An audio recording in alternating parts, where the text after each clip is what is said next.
All right. Hello, my good people of the internet. It is us. It is Sunday. It is 6:32, and we are back. Yes, first things first, I guess. My last stream was a disaster. Yeah, because oh yes, the good old audio issues, sound problems. So basically, I started the stream. After the first minute was fine, but the first minute. This is. Oh yeah, I need to share the thing. So this is the hat stream. I did a hat stream. 34 minutes during the whole thing. But anyhow, I adjusted the volume. I was like, oh yeah, the music is too loud. And I adjusted the wrong slider during the whole stream. And so literally from minute 11 to 24:56 or something. So basically like almost the entire stream, you couldn't hear a thing that I was talking. And yeah, because the music, I turned myself way down instead of the music turning so the music was blasting the whole time basically, and you couldn't hear a thing. And after this stream I was very demotivated because again the one thing, if again this was a Sunday stream, and Sunday is usually the stream where nobody shows up because they have usually other, I don't know, whatever things to do, and usually Mondays the crowd gathers to the stream. And so if there would have been like just one person to like, by the way, your audio is completely fucked, then that would have helped. That would have been good. Yeah. So anyways, I wanted to do the stream again on Monday, but again, I have a thing on Monday, so I cannot do the Monday.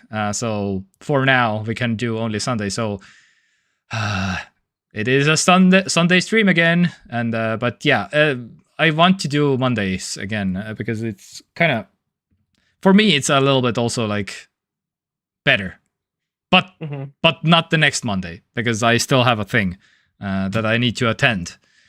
By next Monday, do you mean what, 11th? Yeah, tomorrow, I mean. Tomorrow. But okay. I don't know about the 11th one also. Maybe the 11th one also, but I'm not completely sure. Anyway. Anyways, so with that out of the way, so I basically took like a 2-week like I'm trying to find the strength to do this thing again, basically to just to. So, anyways, I collected myself, and yeah, it happens. Yeah, it happens. Anyways, but yes. So welcome back. Oh yeah, I forgot my drink. Thank you for reminding me. Slurping on some coffee here myself. Yes, I am on the energy drinks.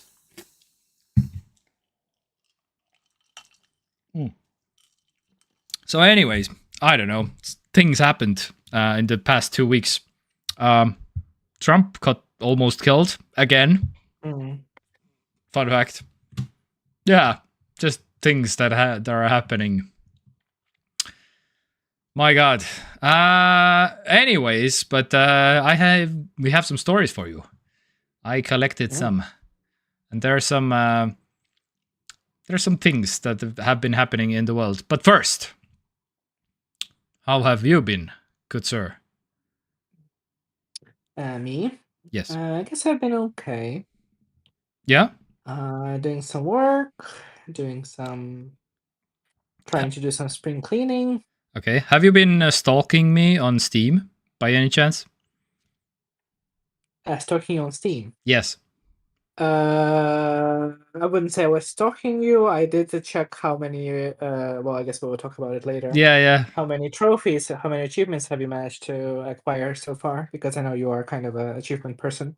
Yes. That was a couple of days ago. I checked how many you got in that game. That we'll talk about later. Yeah, yeah. And the funny thing that Good. happened was I see. also um, the day that the game came out. It was kind of funny. The day the game came out, I came after work home, Mm. and I was like, "Oh, the game's out." I wasn't really paying that much attention of when it's actually coming out, Mm-hmm. and I was like, "Oh, I mean, I was gonna buy the game anyway, so I guess I'm just gonna do it now." So I bought the game, Yes. and by the time it installed, or I don't remember, was I watching a video or something on YouTube? Yeah. But anyway, I wasn't like on Steam, Yeah, and yeah. then when I went back to Steam, Yeah. I saw that you were already playing it. Yes. And and the Steam, of course, Fi- wouldn't allow two people play the same game at once, people who share a library. Oh, And I was wait, like, what? okay, well, yeah, you didn't know that? Oh. No, yeah, you can't do that.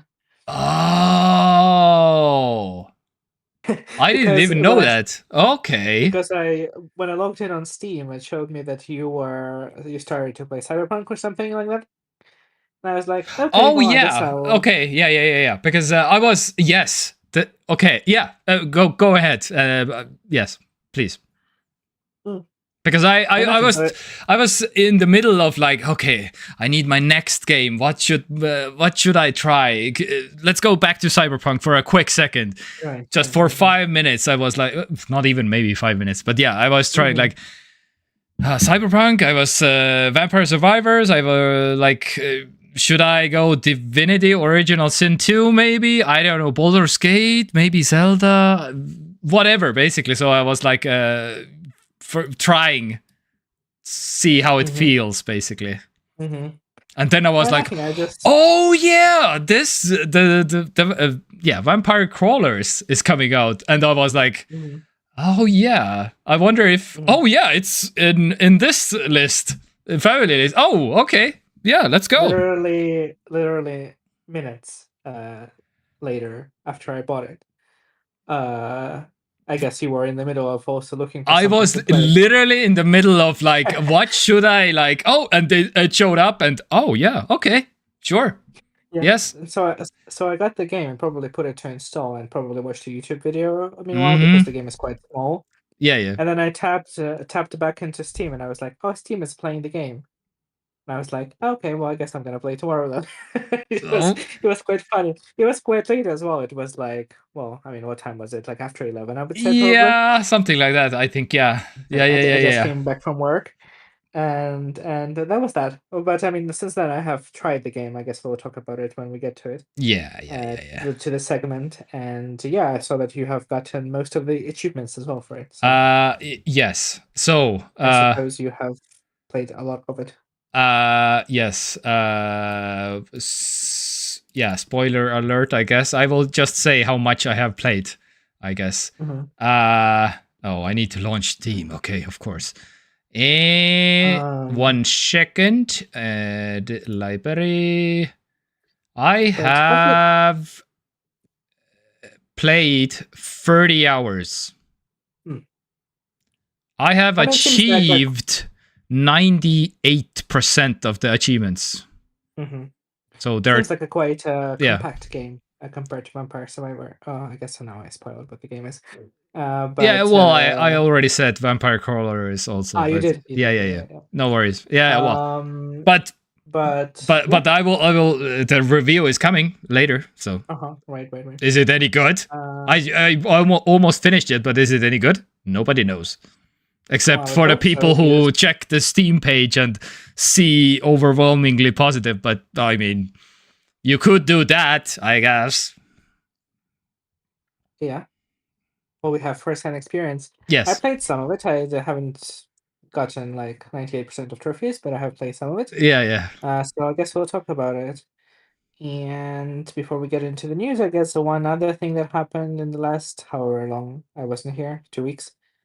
Was 3 weeks because the last stream was solo stream for me. Oh, yes. Is that true? Yes. 3 weeks. 2 weeks since the last stream. Yeah. The last time I see myself on stream was from. Oh yeah, that's right. It says here. It says in the thumbnail that it's 2 weeks ago, but when you click on the actual video, it says 3 weeks ago. Yes. Oh, that's crazy. Yes. Oh, time flies. Yeah. But anyway, Anywho, the thing that happened also in 3 weeks is that I have now gotten permanent residency in Estonia. oh, Yeah. yes.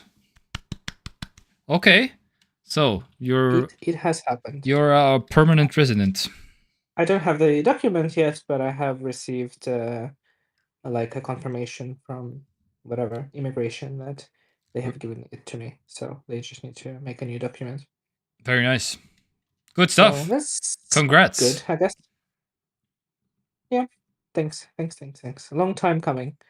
But I mean, I don't feel particularly excited. I mean, it's not that I'm not excited about it, but I just have lived here for such a long time that it just sort of makes sense that I have it, you know? Can I ask how much was it? How many monies? How much was it to apply for it? Yeah. I paid just a fee. Yeah, I paid a bunch of money actually. Nowadays it costs a lot of money. I paid like 185 euros or something. Okay. So that's Yeah. quite a bit cheaper than US, the $1 million green card thing, I guess. The Trump visa. Yeah. Yeah, it's a little bit cheaper, than that. Yeah, a little bit cheaper. Okay. But you do have to have, you have to knowledge. The requirements are more strict, I guess, than just spending $1 million on. Yeah. Well, that. If you don't have any knowledge, then you have to have the cash, I guess, in US. I suppose so. I mean, I don't know. I guess it's possible to get some sort of residency by just paying. Maybe. I don't know. I'm pretty sure the next, if this is probably the next step, green card for 1 million and citizenship for 2 million or something. I don't know. We'll see. For 10 million, for 8 billion. Yeah. They don't want poor people in the US, so I want to make sense. Yeah. All right. Let's do the thing that we all came here to do. The thing. Mm-hmm. Anyways, this for the past 2 weeks, this has been one of the biggest news of the weeks. Tim Cook finally is stepping down in September, not right now in September, but still he is the main guy. But yeah, John Turnus. For some reason he had, when I checked this, he actually had 2 birthdays on his Wikipedia. This has been fixed now, but when I checked it, this was what? He was born in 75 and 76, so he is 50 and 51 years old or something. Okay. What? Anyways, I don't know. And I found out that Tim Cook is actually Timothy Donald Cook. Yeah. And you thought it was what? Thomas? I don't know. Just Tim? Or just Tim? Just Tim? Well, I mean, I guess. Yeah. Or just Tim Apple or anything else. I don't know. All right. I'm surprised he didn't change his legal name. Yeah, Tim Apple. That would, obvious move is obvious.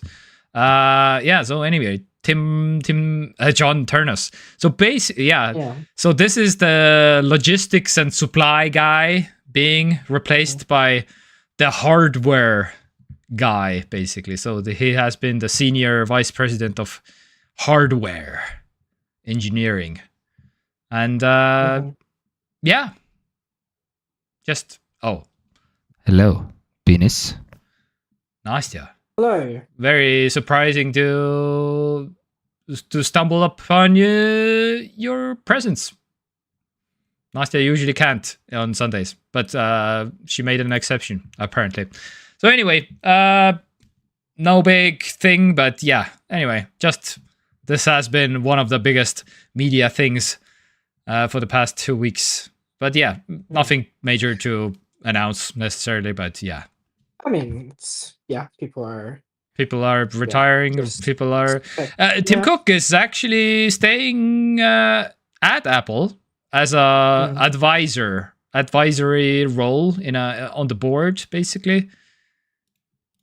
And so he's not completely like, yep, I'm gone forever, goodbye. He's still at Apple. So, anyways, and John Turnus is longer at Apple that I did it first, like, didn't even realize how long he has been at Apple. 2001, so 25 years. That is a long time. So he was basically like 25 when he joined Apple. Oh yeah, probably spent most of his career. Yeah, not all of it. Yeah, working at Apple. I mean, I feel like it's pretty typical for people who manage to make it into like a decent company, young, to just stick around. yeah. I mean, usually the thing nowadays is like every 2, 3, 4 years, maybe you change the job. But hey, maybe it's true, yeah, because there aren't any decent places to work at. Yeah, but I guess Apple is probably not the worst place to work at, right? Yeah, So, yeah. Exactly. I'm not surprised that he stuck around. All right, but let's do the other things. So this is a big one. EU now requires USB-C for all the new laptops up to 100 watts. So this is the EU putting his foot down again. First with all the phones and now with the laptops. But there's a special caveat because the 100 watts.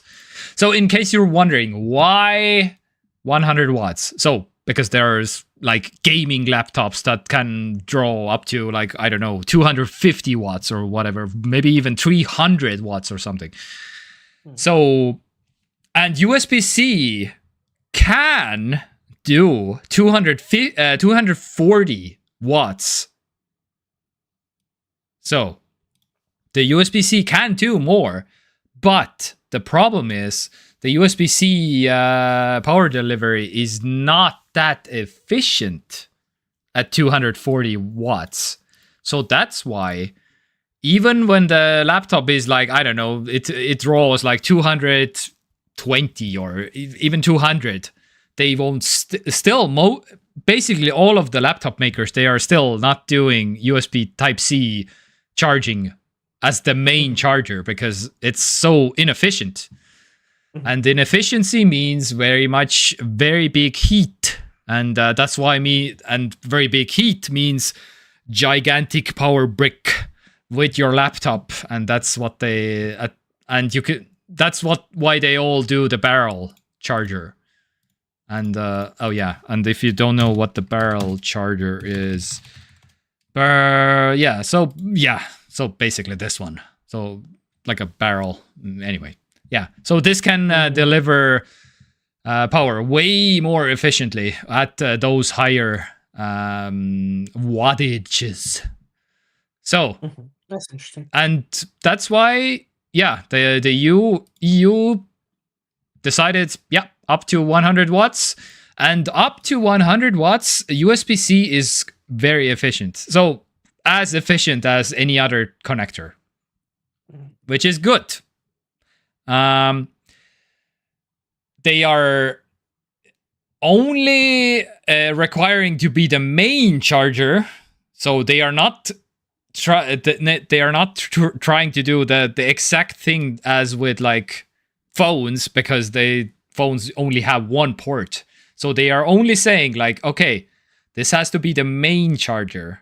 There can be a separate secondary whatever type of plug charger, whatever, barrel plug or whatever, MagSafe or whatever. But it needs to have also USB-C as the main charging thing, basically. Which all the MacBooks have, and that's not a problem. And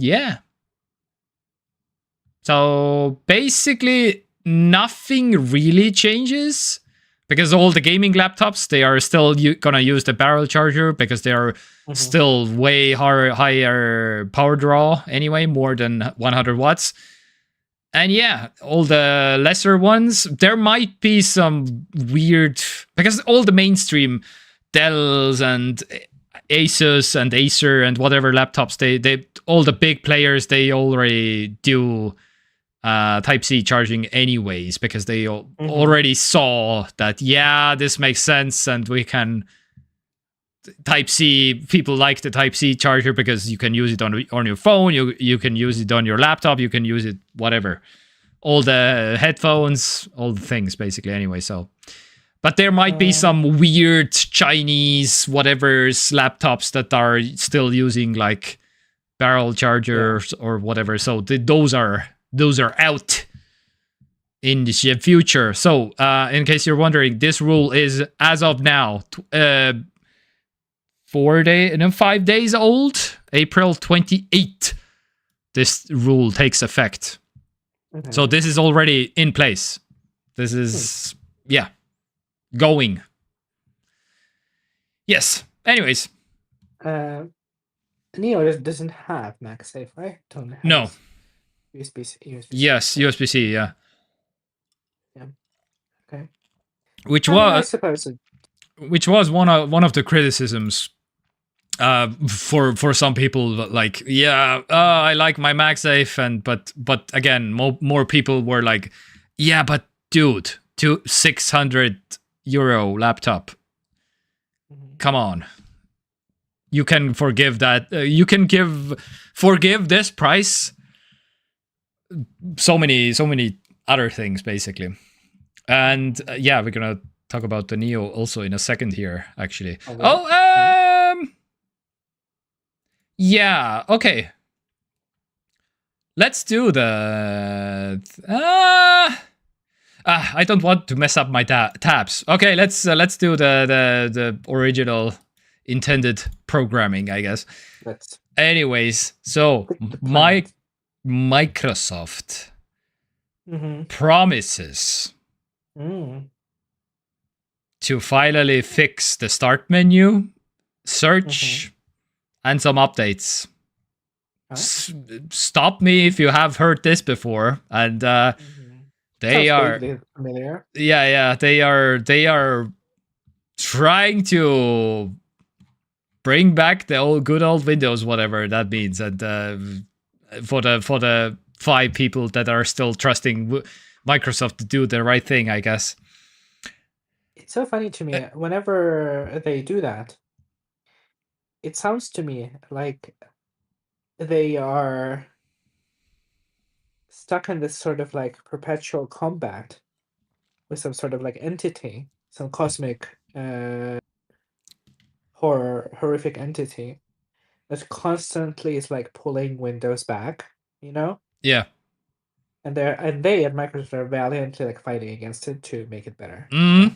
Yeah. So it's not as if they're like in full control of the operating system. Oh yeah, there's some like third-party forces that really make it hard for it's them. Absolutely the left hand is fighting the right hand, and vice versa. Basically, they are the marketing department is like, or like the sales department is like, no, we need more ads, please. This is working, and the actual engineers are like, dude, what? No. Anyway, so the start menu. The company is targeting performance gains up to 60% through an initiative called WinUI 3. So why is it, Microsoft, that when you click on the start menu, it takes like sometimes a second or two before the start menu comes up? What are you even... How is this not like pre-cached or something like what are you even doing? Which again, I'm reminded of this exact thing every time I use Windows for some reason. Again, oh yeah, it's start menu. When I click the start menu, like, why does it take like a second sometimes before the start menu comes up? Okay, so that's one thing. The other thing, Yeah, the SteamOS. So they are targeting parity with SteamOS performance within 2 years. This is probably the craziest promotion for SteamOS. Wait.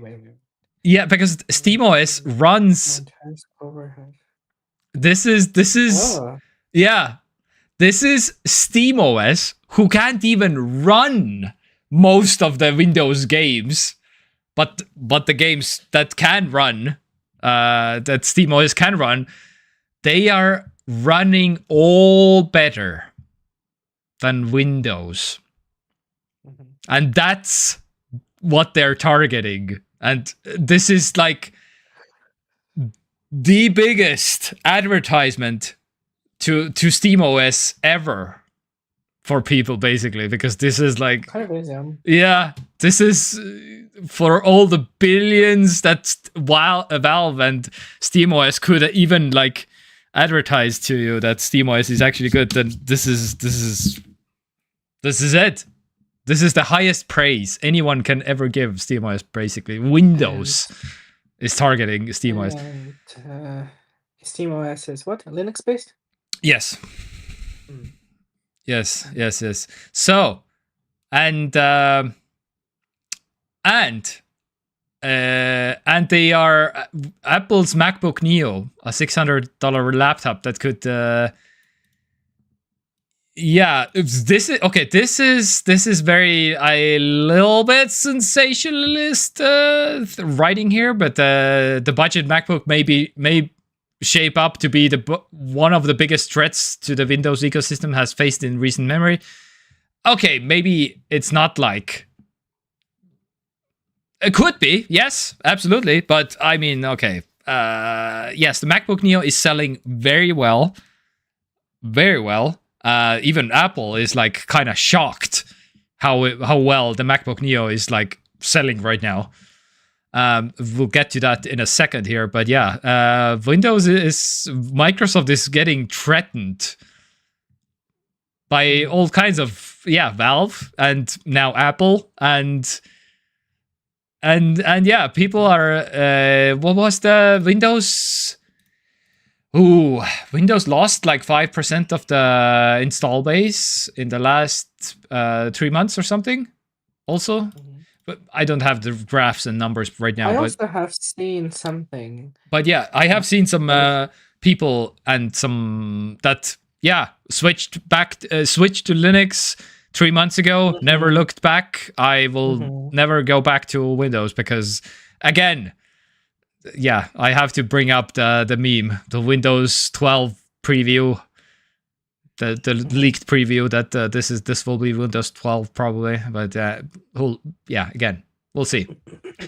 And I have to bring up the last because when I did the last stream, this was also one of the topics. But of course, when I completely fucked up the stream, then you couldn't hear a thing. And so, anyways, I will do this again. Microsoft, this is some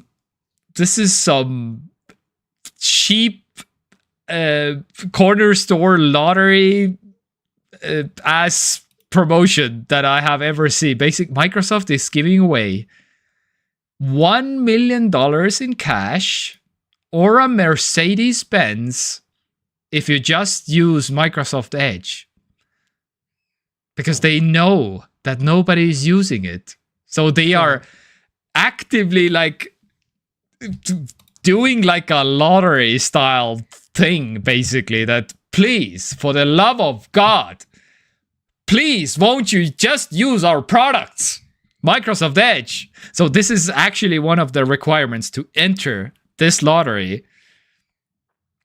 If you open up Microsoft Edge and if you do like a search on Microsoft Edge, and then you like are rolled in. This is only in US, but of course, but this is insane. Okay, some other Microsoft gift cards and ROG Xbox LIX.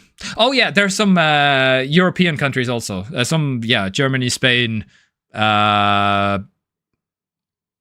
France, I believe, and UK, I think. But yeah, Western European countries. But yeah, France. Oh, Japan also. Okay, yeah. But US, Mexico, UK, Germany. So has anyone won a Mercedes-Benz? This is the grand prize that will be Oh. at the end. But yes, Wow, this is giving like Pringles. Yeah. This is giving like that's why I said like cheap lottery corner store vibes from one of the most powerful companies in the world. Again, like it's interesting. What? It's interesting. I mean, as sensationalist as the media are being about this, they are also kind of right, because if both Linux and macOS are gaining some fractions of percentage points of market share, that means that they are the only growing platforms in the segment, right? Yeah. So that means that they're actively taking customers away from Microsoft, because they are the default, right, operating system. Yeah. So on some level, I kind of am with them, because it is, especially now that, like, I mean, for how established the market is, it's not like, early days where it's like, well, anyone's game, maybe, I have no idea, like maybe some third company will make another operating system and will challenge it. Yeah. For how established it is, it's kind of impressive that, I mean, they only have themselves to blame, I feel like, Oh yeah, of course. Even though Apple is kind of trying, releasing competitive products, attractive products, but Linux isn't really doing anything that they haven't been doing for years. They're just kind of doing their thing, and more people are kind of just voluntarily gravitating towards it, without Mercedes-Benz being like a carrot in front of them. Yeah, so, it says a lot about the state of Windows. Again, I need to show that the me wanting to keep my files offline, safe and organized. Let's finish setting up. Why don't you? This is how it feels to use Windows these days. Like, actually. Yep. Anyway, all right. Again, Windows 12. So, one of the other big headlines actually this week was there's a huge strike at Samsung, most likely happening at the 21st of May. So this is in like 3 weeks, basically. And why that is? Because the SK Hynix. So SK Hynix is a memory manufacturer. Where is the... Yes, here it is. So if you're doing memory, then there are 3 big memory companies: SK Hynix, Samsung, Micron. Basically, these are the world's supply of memory. And again, AI is the customer, because all the AI needs all of the memory, all of it.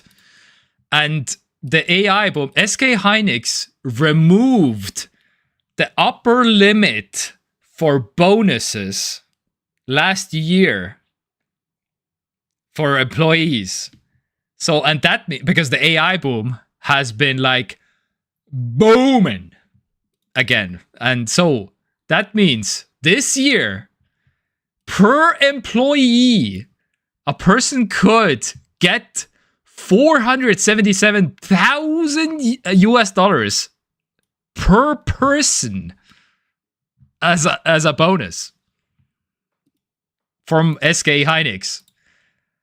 So, and this is a bonus. So the base salary plus the bonus. So altogether, it's like 500,000 something. Anyway, yeah. And SK Hynix is one of the big 3 players again. So Samsung employees are like, hey, where's my bonus? And so they are organizing a strike on the May 21st. and they are going to do the planned duration is 18 days. So this is like 30. Oh yeah, by the way, SK Hynix, 35,000 employees are getting this bonus, by the way. 35,000 people are getting $477,000 US. Oh, Jesus. So that should give you a scale of like how much money this AI thing is like making the companies right now. Jesus. Anyway, so Samsung, all the employees, I think also like 30,000 employees or something. Roughly, yeah, SK Hynix 35,000. I think it was 30,000 for the. Yeah.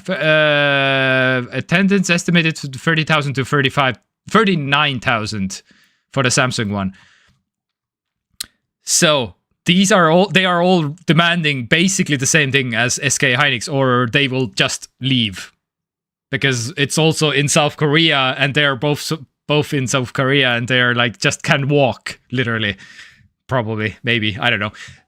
And the Samsung executive board already offered.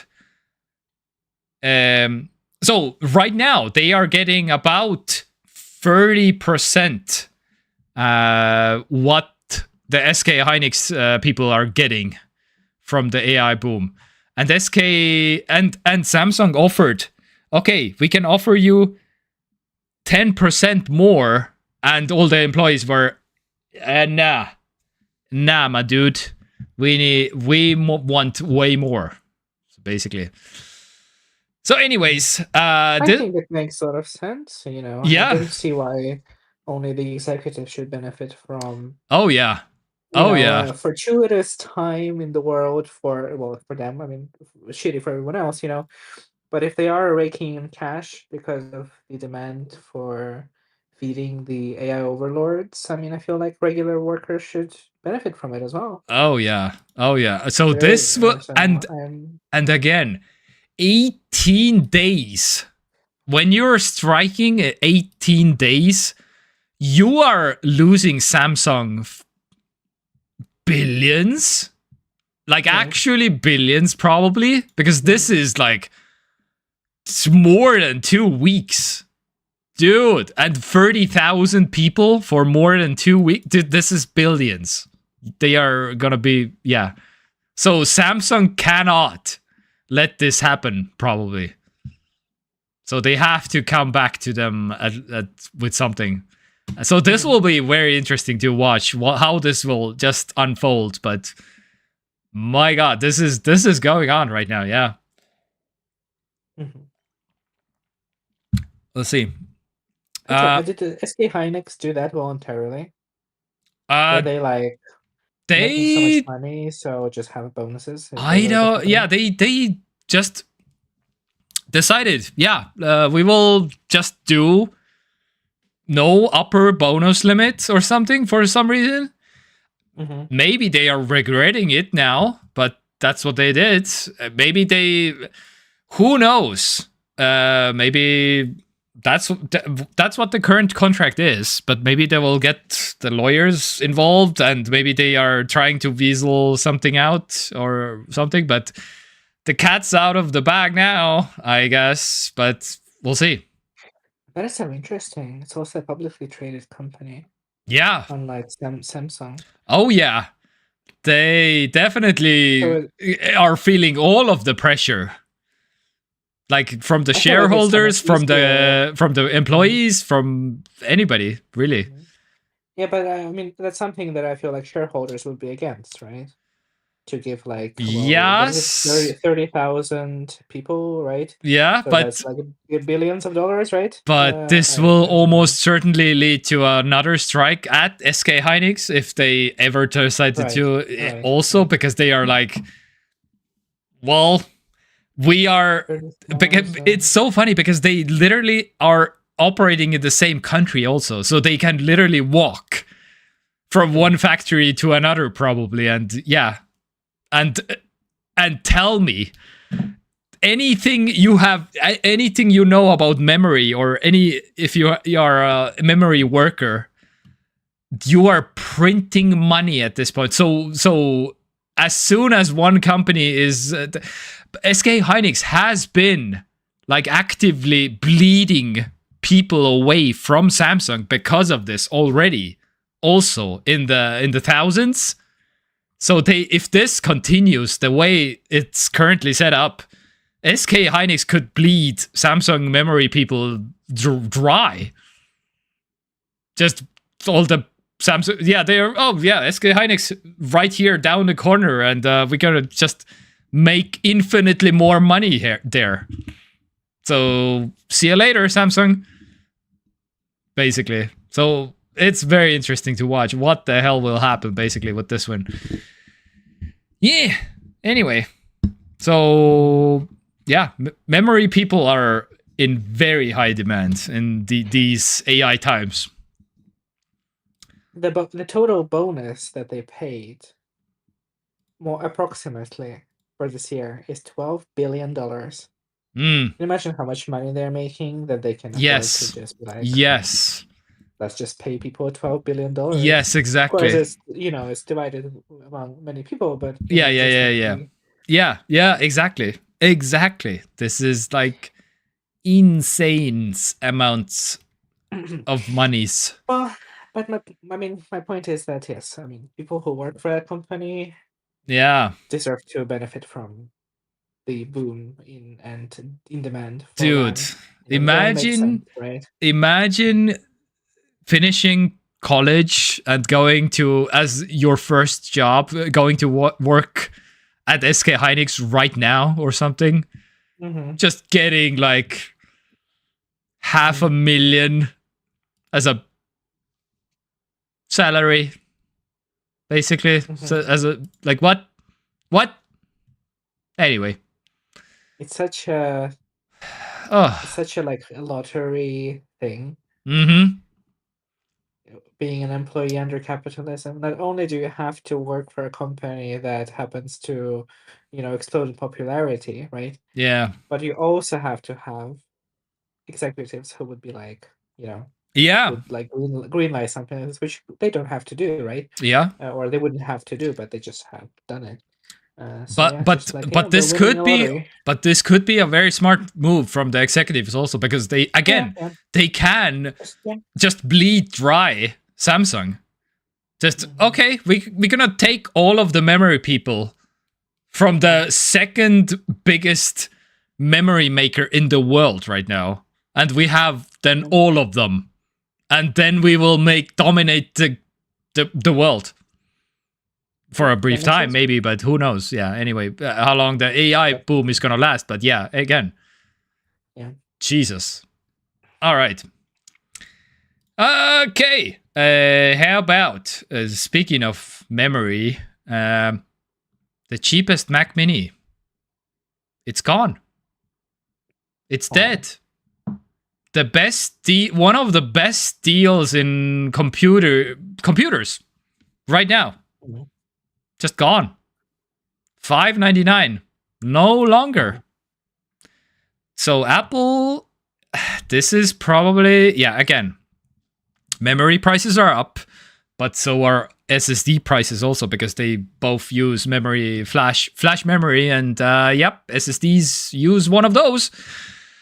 And Apple is probably feeling the crunch, and so they are, killed off the $599, so the 600 one. They raised the base configuration, so it's no longer 256, it's 512. So it's still 16 gigs of RAM, and it was 256, and now it's 512 for 800. So this is not even like a $100 bump. This is a $200 bump, which is unusual. I would say the usual typical move would have been like a $100 bump. But I'm guessing, because of the memory crisis and all of the crises that are going on right now, so they are future-proofing the Mac Mini for future like price increases, maybe something. So, but that, which is, I don't know. Okay, I was never a customer for the base Mac Mini anyway, but fun fact, the Mac Mini is in short supply anywhere right now. It's pretty much like Amazon. I have been watching my Mac Mini M4 prices for, I don't know, over a year at this point. So it's my Mac Mini M4 on Amazon is like, wait, I cannot even find it right now. What? Okay. It was here, I swear. I cannot even find it anymore. Oh, maybe here? Okay, yeah, currently unavailable. Yep, okay, it's gone. So this was the base one. So never mind 24 gigs. The base one is gone. The 24 gigs thing is gone. They're all gone, basically, which is kind of... bestseller. That's interesting. Yeah. So, and even Apple, on their Apple website, it's basically like, yeah, maybe in like a month you will get it, or maybe in 2 months. And this is Apple. This is Tim Cook, who can get all the computers in stock all of the time, anywhere on the planet, basically. And Apple is having some, like, okay, yeah, no, with some exception, but yeah, again, Apple is one of the best at keeping things at stock and ready for you to buy right now, basically. And yeah. Do you think the demand is high because people are anticipating that the entire market will just go to shit anyway in the next few years because of the, components becoming more expensive? So they're kind of like trying to snag the last reasonably priced pieces. This is kind of wait through the storm for like 5 years or so and see what's happening after that.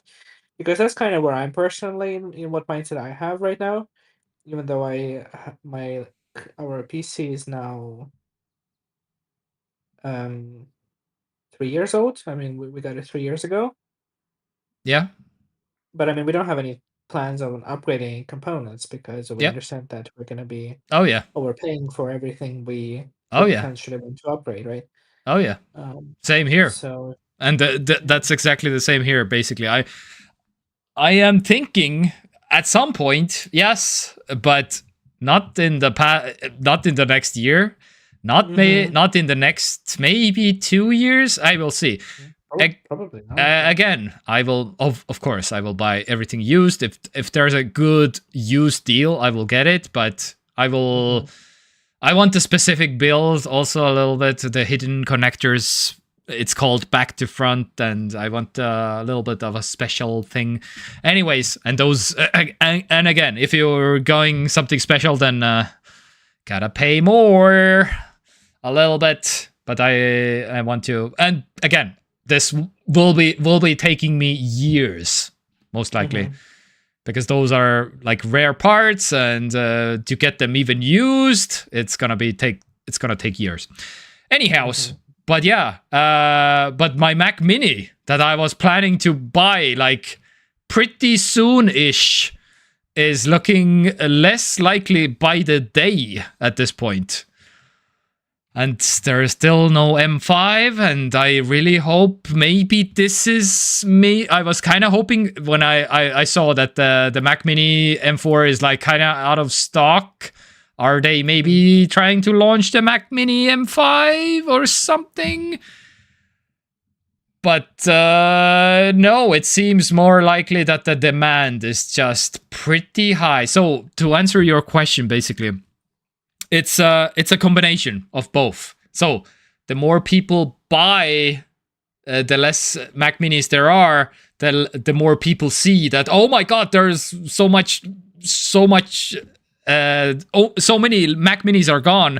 I have to panic buy the rest of them, which creates more panic, which creates more Mac Minis being less, and so it's a spiral basically. So that it's a combination of both. It's it's FOMO, and it's like a little bit of the memory prices are going up, and people are seeing that Apple cannot keep, and there are cracks again. The Mac Mini, they just raised the price basically. The base Mac Mini now $800 from $600. So this is a very clear sign. And again, if it would have been like $100 US dollars, then it would be okay. Yeah, they are like, but a $200 jump for the base one.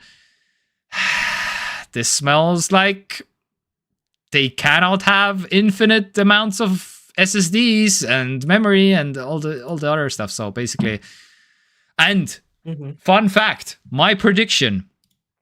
I'm pretty certain the Neo will be the base Neo will go away also. You can future quote me also probably on this. I have not seen any information on the internet that the Neo might be disappearing. The cheapest one, I mean. But I'm pretty sure they will raise the MacBook Neo prices also pretty soon. Because it's just too good to be true at these kinds of prices. $599 and $499 for college students. Dude. Oh yeah, those also seem to be very hard to. Dude. Well, at least in the US, it's hard to. In US, yeah. But I promise you, these will be. It's a matter of weeks, months before the MacBook Neo is going up. Also, I guarantee you, because again, because of the Mac Mini move. What? Yeah, I can see that. Yeah. This doesn't have a display, and the display is a huge cost. And and the MacBook Neo has a very good display for the money. This is a no-brainer. Yeah. And again, Apple even was caught off guard by the MacBook Neo off-charts demand. Like, yeah. And this is again still Tim Cook. How are they surprised? I don't understand this. You release a mega cheap and mega good MacBook, and people are like buying it, and they're like, huh? MacBook that good? Dude, how can you not see the thing? Like, this is triple the production for this thing. If I would be the Apple CEO, triple the production of MacBook Neo at this point. So anyway, this is also, I think, US currently shows 2 to 3 week delivery estimates, which is also like not usual for Apple. It's usually days, not weeks. Well, I can't imagine their estimations for how it was going to sell were like small, right? Yeah. So I sort of can imagine that they were just kind of like, oh, okay, selling that well. I mean, I imagine they expected it to sell well, I think. But maybe just not so well. Yeah. I don't know. Yeah. It's kind of launched in a perfect time as well, when hardware is getting more expensive, and then you have a bargain, basically. Yeah. A deal from Apple. Yeah, exactly. For first time Mac buyers, for people who have been using vintage Macs, like the whatever. I see so many of those still to this day. People, even in Estonia, in like random coffee shops, people would have, be using Macs with a glowing Apple logo and stuff. And I have no idea how old those could be, but I imagine those are quite old, right? Yeah. And yeah, I mean, for those people, it's like perfect. And Yeah. also affordable-ish. Also, It's a bit more expensive in Europe, but hello. I'm the Blindy Phoenix. What are y'all talking about? Well, I guess from the picture you can maybe guess. It's a MacBook Neo. But yeah, we are usually doing like a technology stream, most important news of the week, every week. Like a live stream thing. So, lol, I can't. Oh, wait, what? I'm a blind content creator. Oh, really? Oh, wow. Okay. Oh, yeah. And you're watching YouTube. Okay. Well, I mean, not watching, but I mean, you're, listening to YouTube. Wow. That's exciting. Oh, so I'm the Blindy Phoenix. So I'm the Blindy, maybe, Phoenix, rather. Trying to be the first blind influencer in India. Lol, you can say watching, yeah. You can, say watching. Yeah. Well, okay. But okay, fun fact. If you're just basically listening, we have Apple Podcast. We have just a listening thing also. So the same thing, but also for just listening. And on Spotify also, the same thing. It's called TekTok. But yeah. Oh, I mean, don't get me wrong. We'd love to have you on YouTube, but if you just prefer to use something else also, we have also Spotify and Apple Podcast. But we would rather have you on YouTube, actually. I'll join that too. Very nice. Thank you. But yeah, because YouTube, I'm watching the comments only on YouTube, so it is what it is. We technically are streaming also to Facebook, Twitch, and Kick, but I don't care about those nearly enough as for YouTube. So, but I love chatting with y'all. How do you? I'm curious. How do you chat currently on YouTube?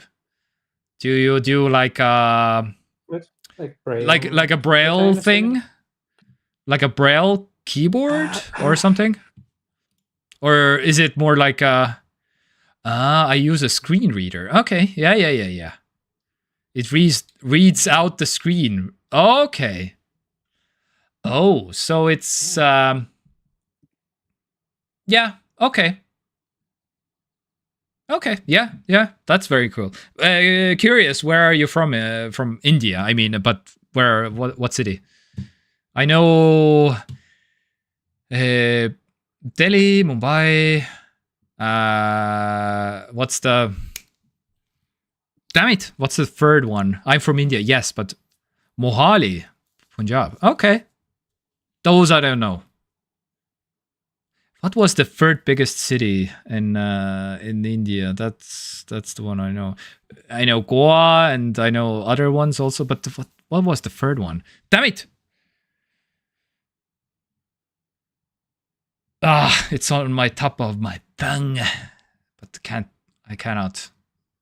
Anyways, Kolkata. No. No, not Kolkata. Bangalore, no. Chennai, no. Wasn't it the third biggest city? Okay, yes, this is undergrad in computer science. Oh, that's exciting. Yeah. Very nice. Not in Counter-Strike, but in computer science. Yes, very nice. CS. But imagine undergrad in Counter-Strike. I graduated from CS2, Counter-Strike 2. Now I'm third biggest city in India. What was the? No, Bangalore. Okay, yeah. Okay, apparently it's not the third biggest anymore, I guess. My information is probably also outdated. But I was thinking about Hyderabad. Okay, yeah, okay. This is like 7th now, I guess. Okay.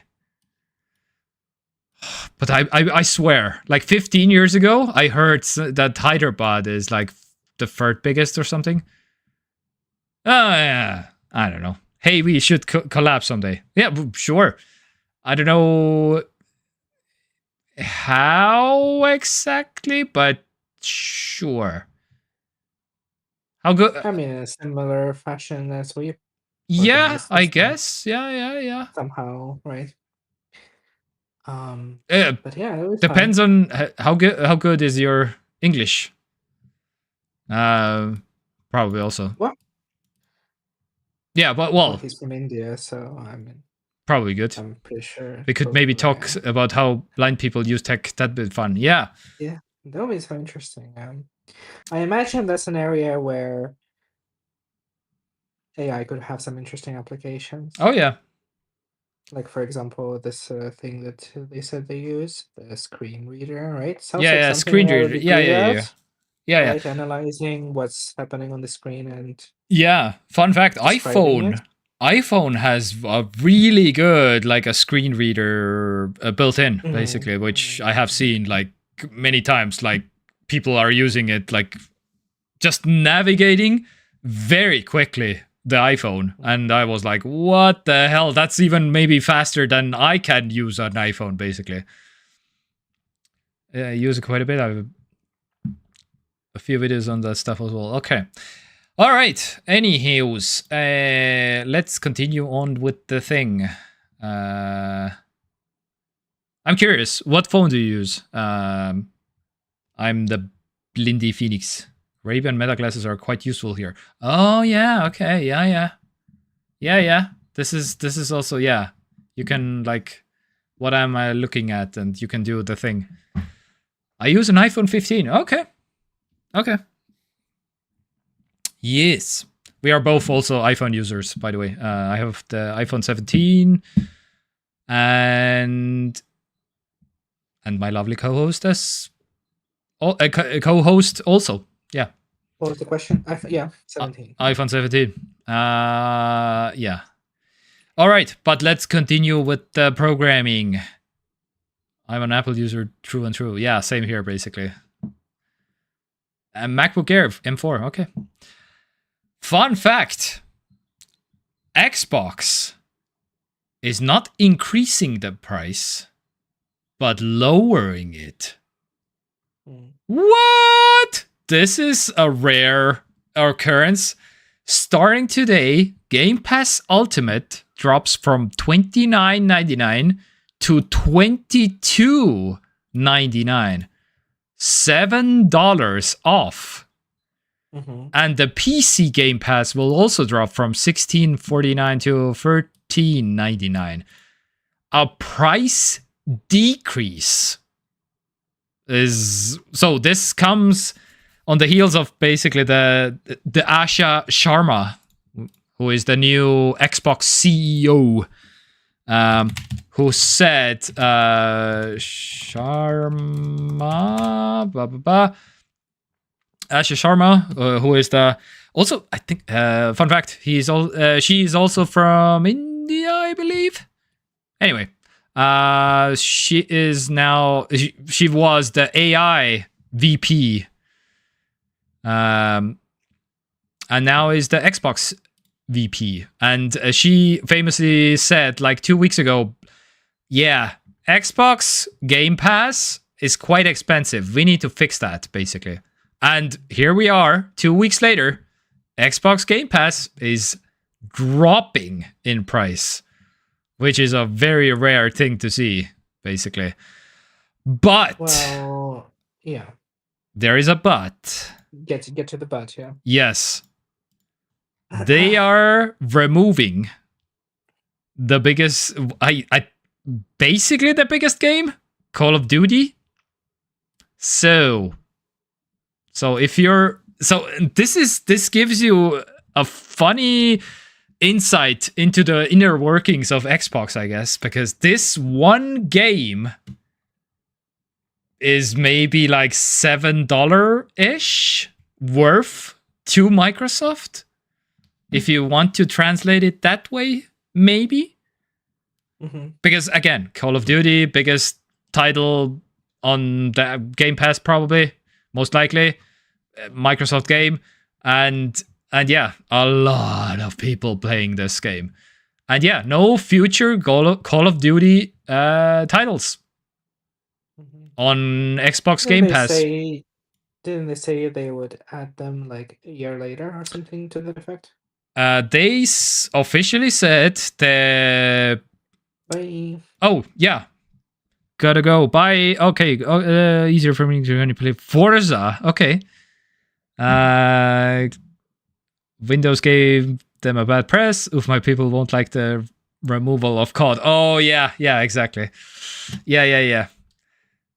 So, all the existing Call of Duty games, they will be already in the library, will continue to be available. So, if you have them, you will keep them. But all of the new ones will be not. So this is, as far as I can tell, this is what they have only said. I don't know. Maybe there are some speculations about like maybe in a year or something, but so far I have not seen any credible info about that. Yeah. Well, I mean, so if you don't care about Call of Duty at all, like me and you, then and somebody else, then this is just a price decrease, and which is good, which is a very rare good news price decrease news item story that we don't get those often. It's almost 99%. It's like price going up. It's getting more expensive. Anyways. I suppose that's true. I mean, I kind of feel like Microsoft, what's his face? Nadal has to be so furious about this because I'm sure he's okay with it because it makes sense because Call of Duty actually sells copies and people care about it. Yeah. So it makes sense to not have it on Game Pass so that people will spend money on the actual game, right? So it makes sense. However, the fact that Microsoft spent, how much was it? $70 billion on Activision Blizzard? Oh yeah. 69, I think. $69 billion on it? Yeah. And I mean, minus the mobile games that they have acquired through this, Call of Duty has to be like the biggest thing that they got out of it, right? In terms of potential for money making. To put it on Game Pass and then remove it from Game Pass, and now basically sell it the way that they would have sold it anyway, without spending $70 billion. It's difficult. It's rough. Oh yeah, definitely. And they absolutely probably know it, but here they are, Asha Sharma doing the work. I guess we'll see. I think this is the right thing to do in a sense that. Oh yeah. People, when the next Call of Duty happens, whenever it happens, like in autumn or something, people will spend money on it, right? People will buy it. People who play on Xbox and stuff. And probably this will benefit them financially, especially now that they also own Activision, so they will make money as a publisher and make money as the Xbox platform holder. But yeah, it's just rough. I don't think they will make $70 billion off of it. Let's just say that. But they will make an amount of money. Yeah. Later. But still, I mean, I still feel like Xbox Game Pass is too expensive for what it is. Yeah. But as someone who used to subscribe to it, and for many years actually. I mean, I haven't been subscribed for a while now, and I don't really have any plan to resubscribe. Okay. At this cheaper price. Yeah. All right. Let's go to Spotify introduces a verified artist badge to help distinguish humans from AI. So yeah, just wanted to mention if you really, which is good. And one of my pain points is especially the music, the AI music that is like just flooding all of us, our minds. And now we just have like anything on Spotify that, yep, this is a real human and this is not AI. They are using Spotify looks for a identifiable artist presence both on and off platform, like concert dates, merch, and linked social media accounts on their artist's profile. Yeah. Well, that makes sense. Yeah. Well, except social media accounts, you can of course have an AI social media account also, but which is like, but concerts, yes. But some artists don't have concerts ever, and some artists don't have merch ever. But yes, it's at least a step. Yeah. So I feel like we are in an interesting era now, especially in the light of we'll talk about what things we have watched, and I watched a shit ton of things, by the way, so I look forward to that. Okay. But I feel like when it comes to art, we are sort of in the the deluge a little bit, in a little bit of like kind of fallout. I'm not really sure what word would describe it, but I feel like on some level we are seeing kind of people turning around on AI in art. Like with this news, haven't heard about it, but this is like a positive step. I read the other day that Oscars have explicitly banned AI generated films from I saw that also. any sort of like nomination or whatever consideration for any kind of award. And of course, it's not, I mean, obviously, like Oscars in 2026 is nowhere near as influential as back in the day. Oh, yeah. But I feel like these are positive steps. Yeah. In terms of like people's whatever perception of AI generated art, quote unquote. Yeah. And how to like separate these things, where artists making art, and then there's like things that are, AI generated, and maybe they will exist in some way, shape, or form, perhaps. But I don't feel like they should be in the same kind of like playing field as, well, people making stuff, right? So yeah, that's positive-ish news, perhaps. Yeah. Question mark? Yeah, at least they are thinking about it. And mildly, like seems like correct, like steps. Yeah. And and that plus also, the Disney thing that happened, well, at this point months ago, but it's it's sort of kind of like all plays into the same thing, right?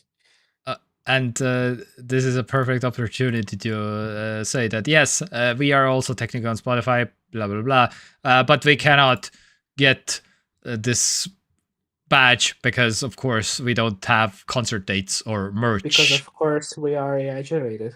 Yes, also that. Yeah, also that. But incredibly advanced AI. Yeah.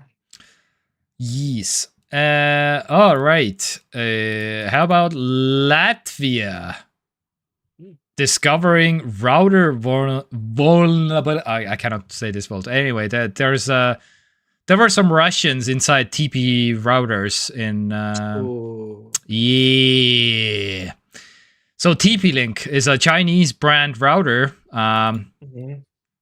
Doesn't have to be Chinese. It just has to be like very poorly maintained routers which have huge security holes, and nobody like updates the firmware on routers and stuff. So the Russians got in, and the Russian military intelligence service GRU was found in several TP-Link routers of course, any router is like any unpatched or updated router is like an easy target. So, but yeah, these. So this story is basically like, please, people, just anywhere you can, please update your routers or anything that you have at home, especially when you have like a TP-Link one, because those are like the cheapest. Those are the cheapest. Like, actually, I own one of those, and they are in a box and not to be used, basically. Anyhow, yeah, so they where was the thing? Therefore,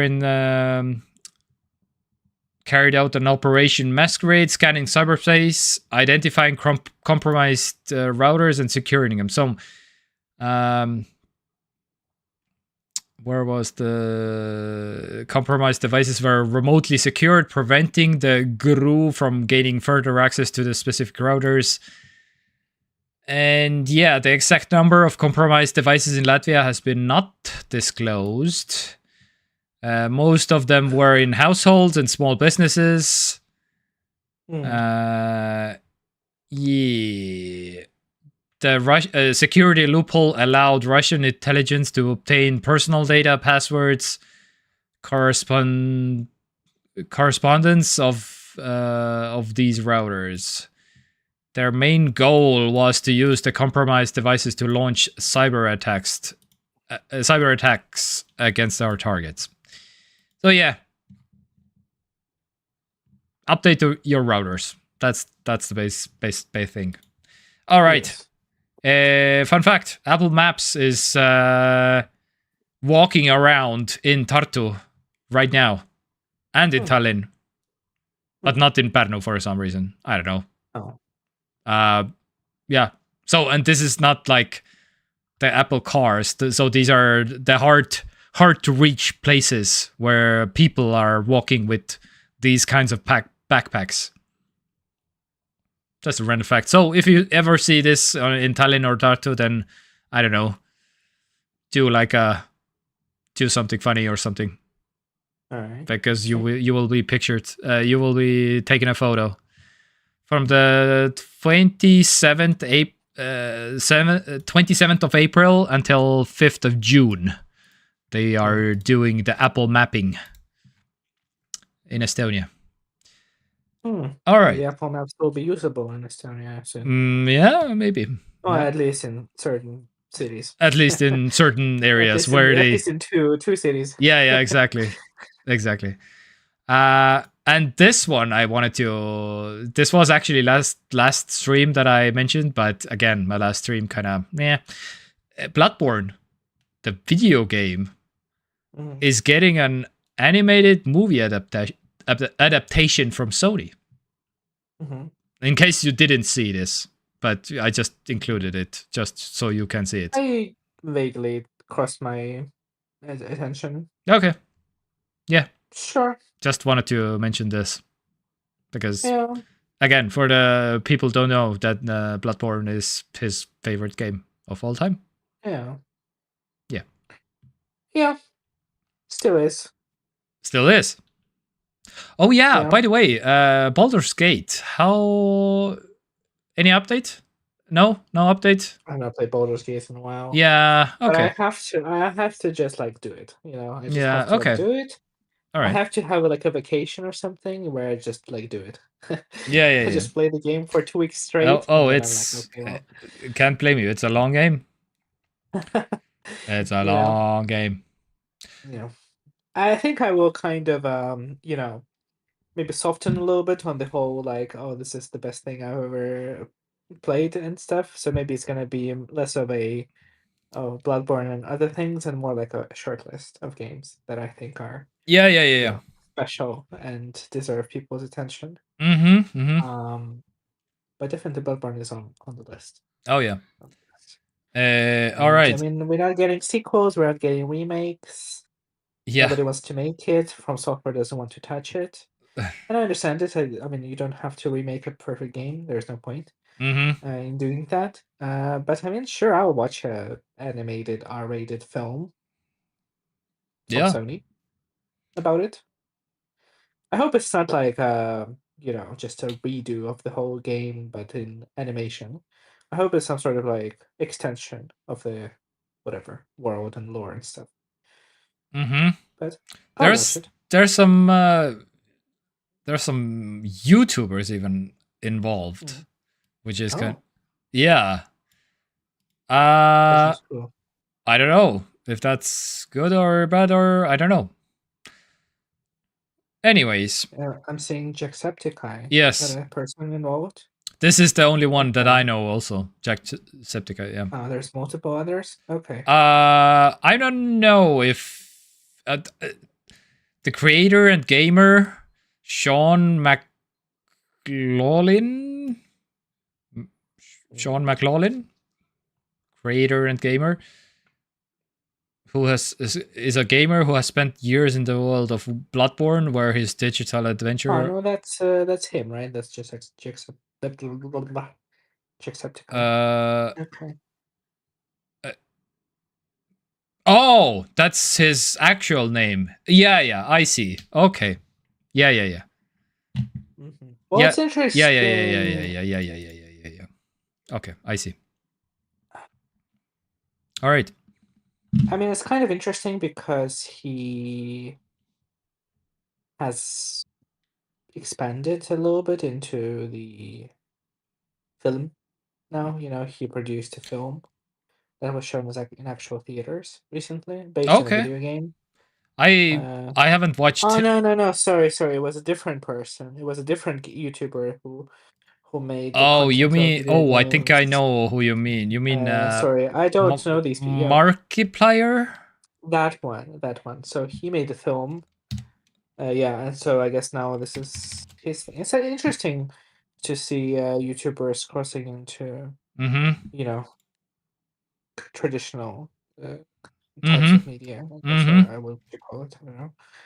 But I mean, sure, if he has the money, and yeah, I mean, probably he likes the game, yeah, right? probably. I mean, I it's not. haven't I mean, watched a it's reasonable to expect. Jacksepticeye video in like 10 years. Yeah, same. But I think it's reasonable to expect that he at least, liked the game because it's not really like an unknown quantity, so it has a lot of fans. Yeah. And some of them have money to make a film, pitch a film to Sony, and they will greenlight it. So that's something. I'm not opposed to it. Oh yeah, I think. Oh yeah. He has a video. He has a yeah. I'm making a Bloodborne movie, not clickbait. 1.5 million views 2 weeks ago. Yeah. Okay. The cinema meme also. He's doing the. Anyway. All right. For the last item on the menu, we are turning into China and 2026, the Huawei conference. This guy is some Huawei employee, maybe CEO. I don't know. Who knows? Anyway, Huawei is making a car with, and the headlights are displaying like whatever you want, like cute things or like games even from the headlights again, and or like a football match, so you can like have any kinds of thing that's in the front of your car. You can have like, so you can do this with your Huawei car now. You can watch a sports event or play any game.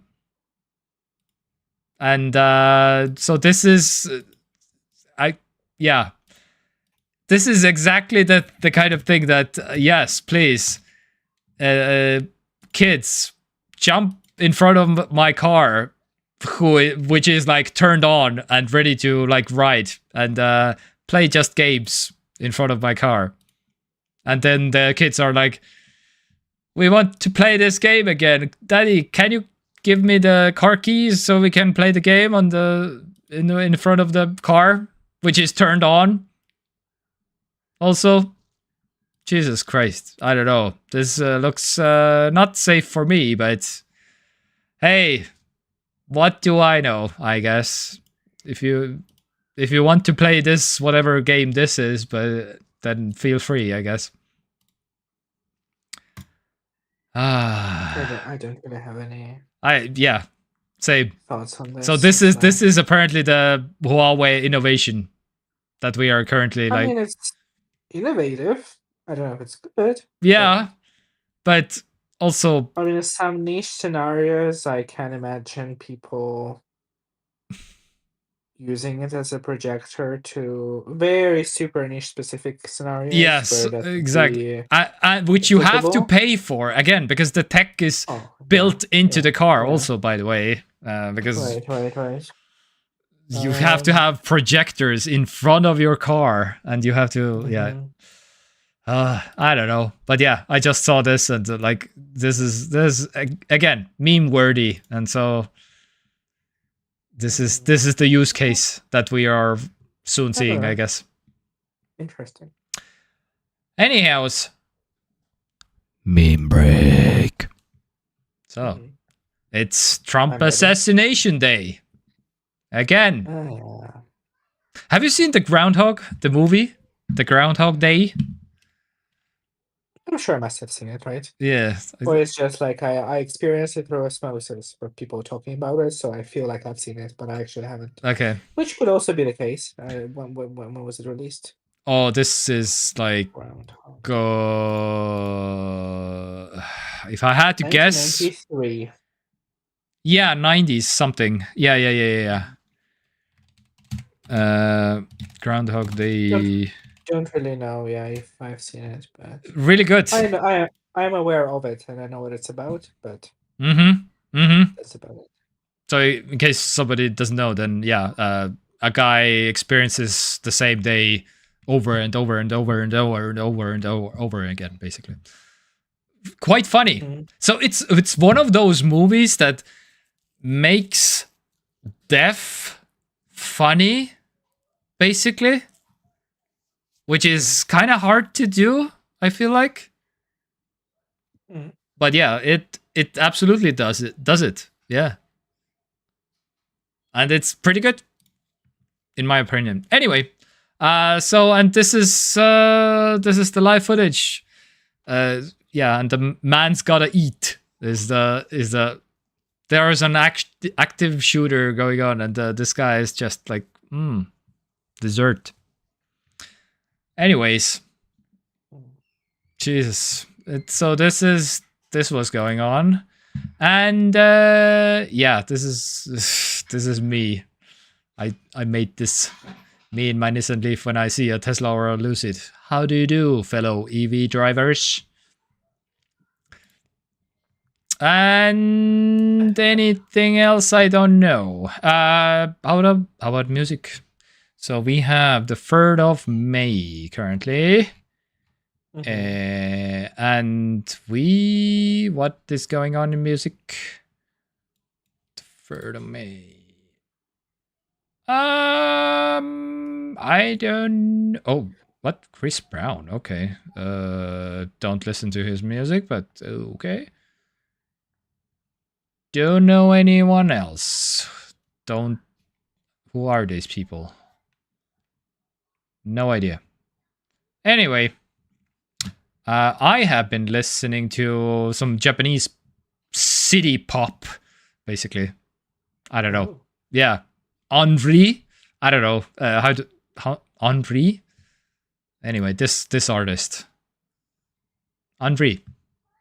And Goodbye Boogie Dance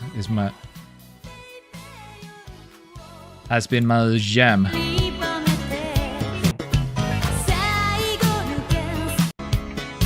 Anyways, how about TV shows, movies this week? What have you been watching, good sir? Oh wow, she has 2 million monthly listeners. Oh, It's huge. Henri? Oh, yeah. Yeah. Oh, yeah. Okay, interesting. I have seen a ton of stuff, Okay. actually. I'm back to Yes. my watching scripted shows and films and stuff. Yes. Where do I start? I guess I start with something that I'm watching currently.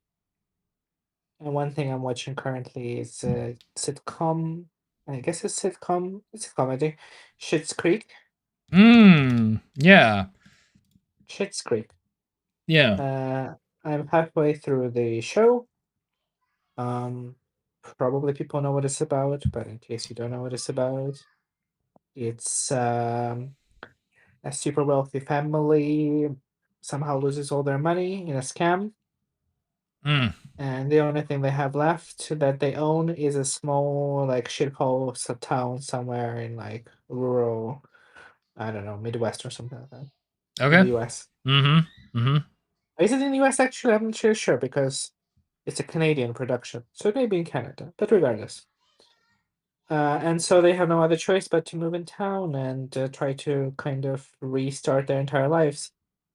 And so, you have, um, these like very like privileged, Mm-hmm. spoiled rich people who lost everything and how they managed to exist in this, small town. Oh my god. This actor, Roland shit. So anyway, I know this actor. Oh, where's the what? There's no pictures? Jesus. I know this actor very well.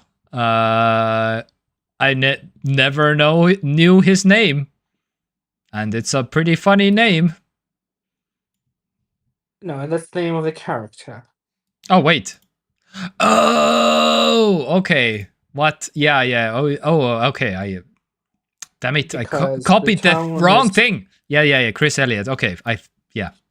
My bad. the town is named after his Mm. family, and he's like mayor of town in like third generation or fourth generation or something. Yeah. Okay. But yeah, it's funny, it's entertaining. It's made by Eugene Levy. Mm. Yeah. Uh, I have no idea what he's done, but he's the dad from American Pie. This is like the thing I Yeah. feel Yeah. like Yeah. a Yeah. lot of boomers would recognize him And from. and he's married to the Kevin's mother from Home Alone. Catherine O'Hara. Yeah, sure. Yeah. So Mm-hmm. they are the parents, and so they are there. Eugene's son, real life son, Yeah. Daniel Levy is in it, playing the character. Yeah, it's very good. It Okay. has a very high rating. It's very entertaining. I started watching it because Catherine O'Hara died recently. Oh. Maybe like, I don't know, a month ago, I guess, maybe less. Oh. Okay. And so I was like, okay, well, that's something that I know her from, so I guess I'm gonna watch the thing. Yeah. And yeah, it's very good. It's very good. Mm-hmm. I definitely would recommend. And another thing I'm watching currently, we're almost done. It's called uh, It. Welcome to Derry. Oh. Okay. Yeah. Did it last year, So, yeah, 2025. sure, yeah, I guess so. Yeah, I guess we just kind of fell through the cracks. Mm-hmm. So this is a horror show based on the book by Stephen King Yeah. called It, Mm-hmm. but it's not really based on the actual book so much as it's based on the lore of the book, if that makes sense. Yeah. Because there were two films that happened recently that were kind of retelling of the events of the book. But this is like a prequel, sort of prequel TV show that is in that universe, but it takes place in like, I don't know, 60s, I think. Mm-hmm. Yeah. And yeah, 1962. it's very good. It's Yep. yep, I quite like it. I think it's pretty inventive All right. horror thing. It's about some entity who can sort of manipulate people's minds and make them see things that they're most afraid of. and kind of Yeah. make them hallucinate, basically, but in a way that is very realistic and So psychological terror. Sort of, but it's very gory as well because it sort of twists the. Usually, people are afraid of, like, I don't know, whatever, their dead relatives who died in, like, I don't know, or not afraid of, but it's something they're. I guess a better way would be to say, like, traumatized by. Or kind of digs that trauma out of their brain and sort of twists it in a horror, like, waking nightmare kind of thing, and then Yeah. feeds from their fear and eventually just eats them, like, physically. Mm-hmm. So yeah, it's very good. I would also recommend it to people who are into horror. All right. Anything Right. else? Have you seen anything? Yeah, I have multiple other things. Have you seen anything in the last? Yes, I have seen basically. Well, I watched. Well, this was 2 weeks ago. Mr. and Mrs. Smith.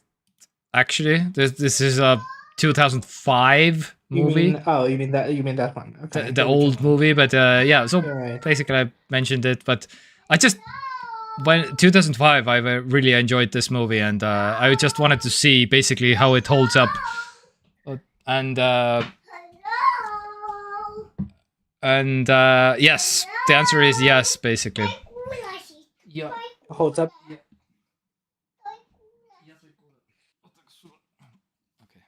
Yes, she has pants. Okay. The CFO wanted to say hi also. So, Mr. and Mrs. Smith, basically really good. Ending kind of weak, but everything else really good. I really like this movie still. 2005. Yeah, maybe I should rewatch that film. I You saw remember it it also sort of. probably at 2005 or something? It's kind of hard to say. I was like 10 years old at the time, Oh, okay, but yeah. I saw it as a teenager, I'm sure. But actually, I'm kind of with you. I would be curious to see if it kind of holds up and how I would feel about it nowadays. But I do remember it being decent. Yeah. I don't remember not liking it. Yes. I haven't seen Project Hail Mary, which I want to see. I haven't seen Michael, which I'm planning to see most likely next week. Before it's gone from the movies.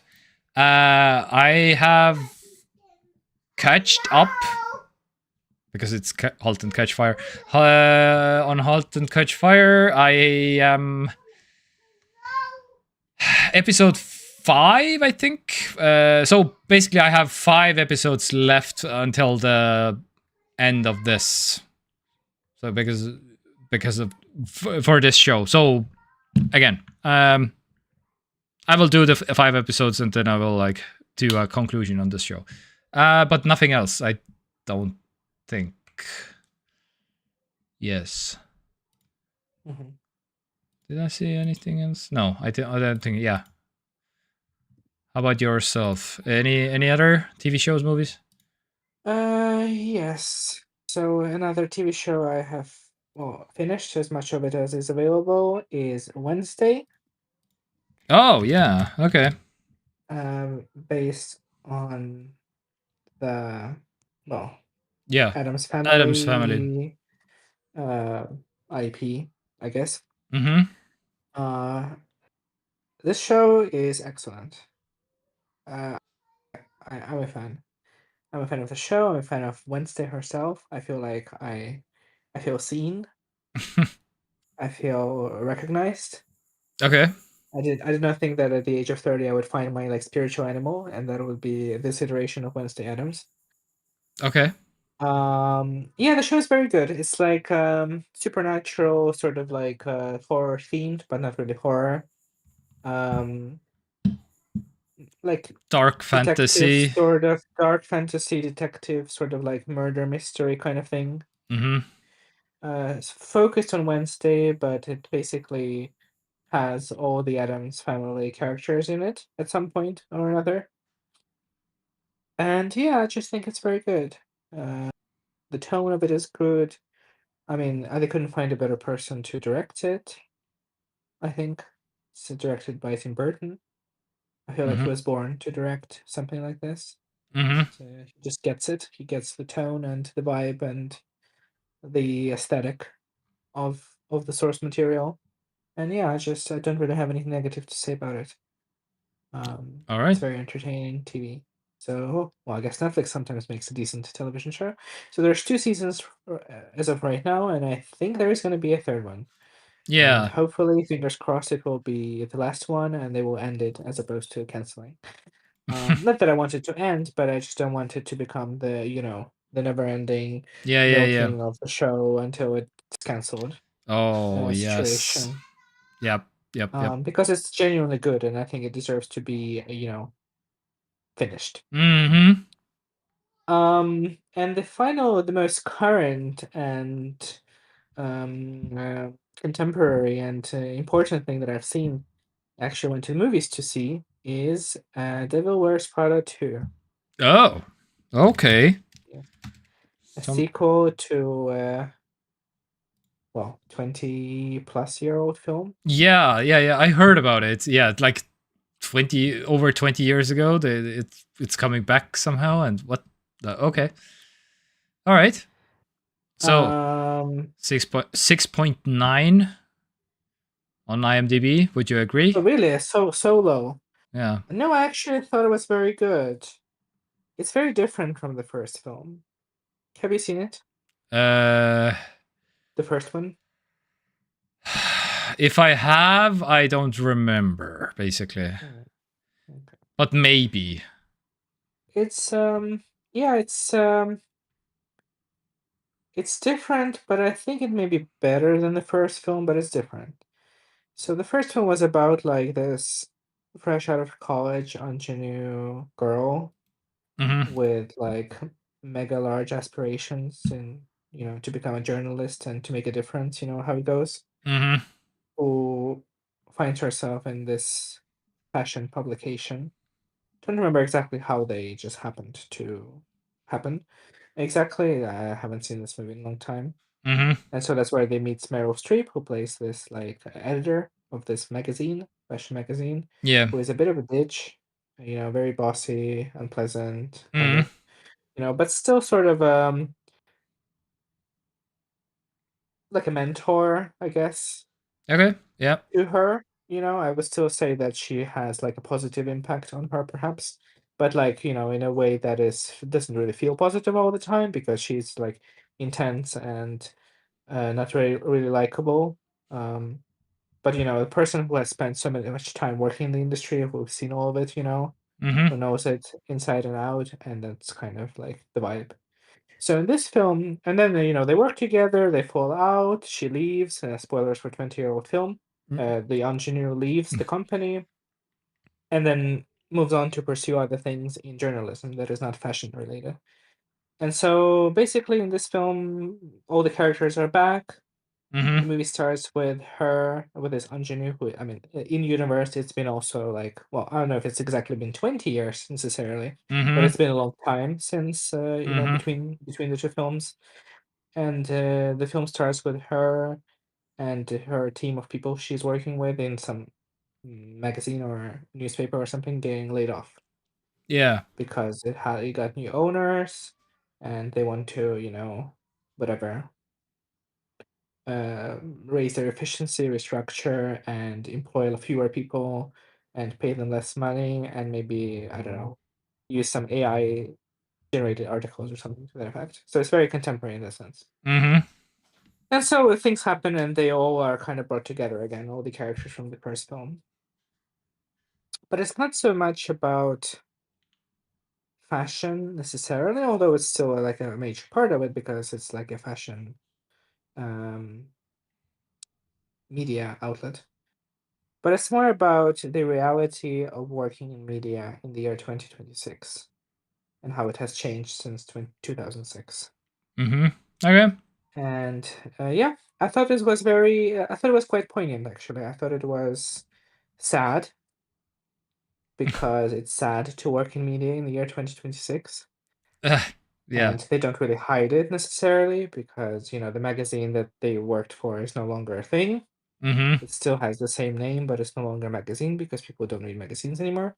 So it's this sort of like, online magazine, social media, centric video YouTube kind of forward thing that most media are nowadays, right? I mean, that's just how it works. Minus the like, just legacy cable television, like news channels and stuff like that. Mm-hmm. And yeah, and I feel like it's a lot more about Meryl Streep's character, who is still like working this thing as an editor, or she has some other position because again it's no longer a magazine, and about how she's navigating the new life of living in the world where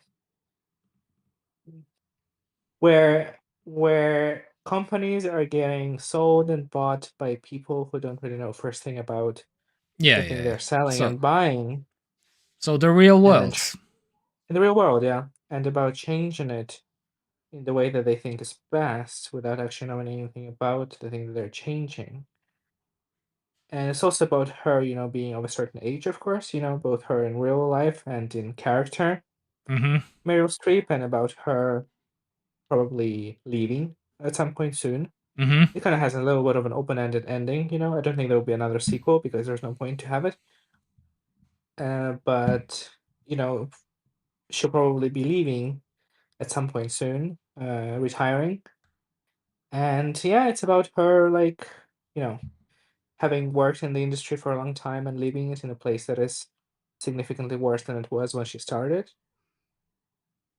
And it's kind of sad in that way. I feel like that's the main sentiment that this movie has, a little bit of sadness, right? Because yeah, it's just Okay. the year 2026 and everything is kind of shit a little bit. So I feel Mm-hmm. like this film does a good job of like portraying that in a way that is not entirely like hopeless and like dowry, but in a way that is quite real, actually, I feel.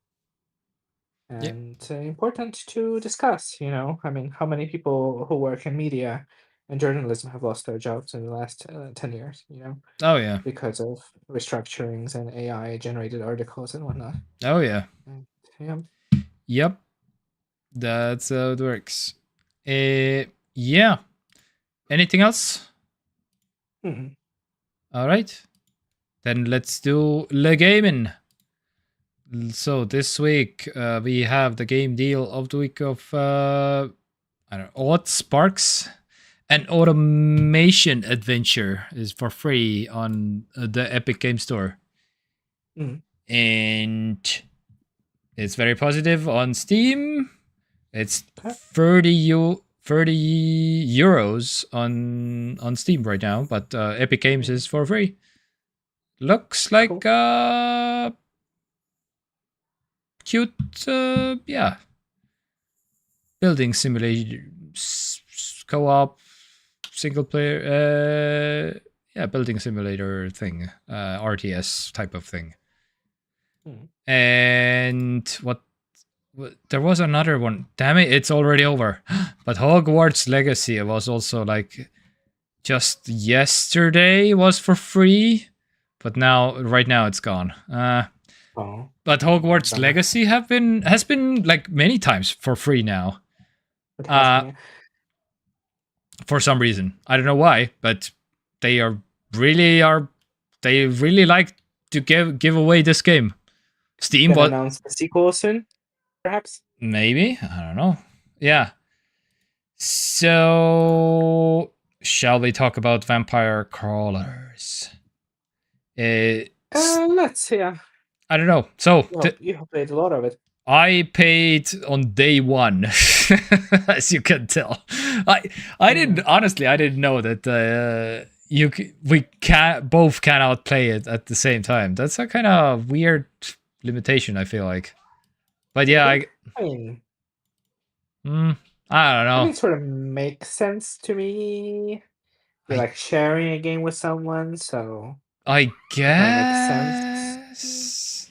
Yeah, I know what you mean, but I mean, you can still play any other game in your shared library, and just other than that specific one, Yeah, you know. But yeah, I know what you mean. yeah. So, what's your? I wanna hear you from you first. What's your? I think it's quite entertaining. I think it's sort of.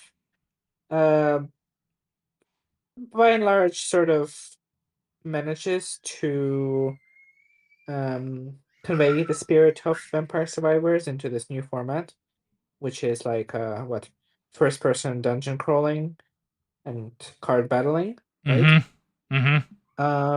Which I don't mind. I think the combat system is simple, but it kind of has a good flow to it. It doesn't take a long time to happen, and it does have some complexity to it. So it's not just you like, pressing buttons and hopefully things happening.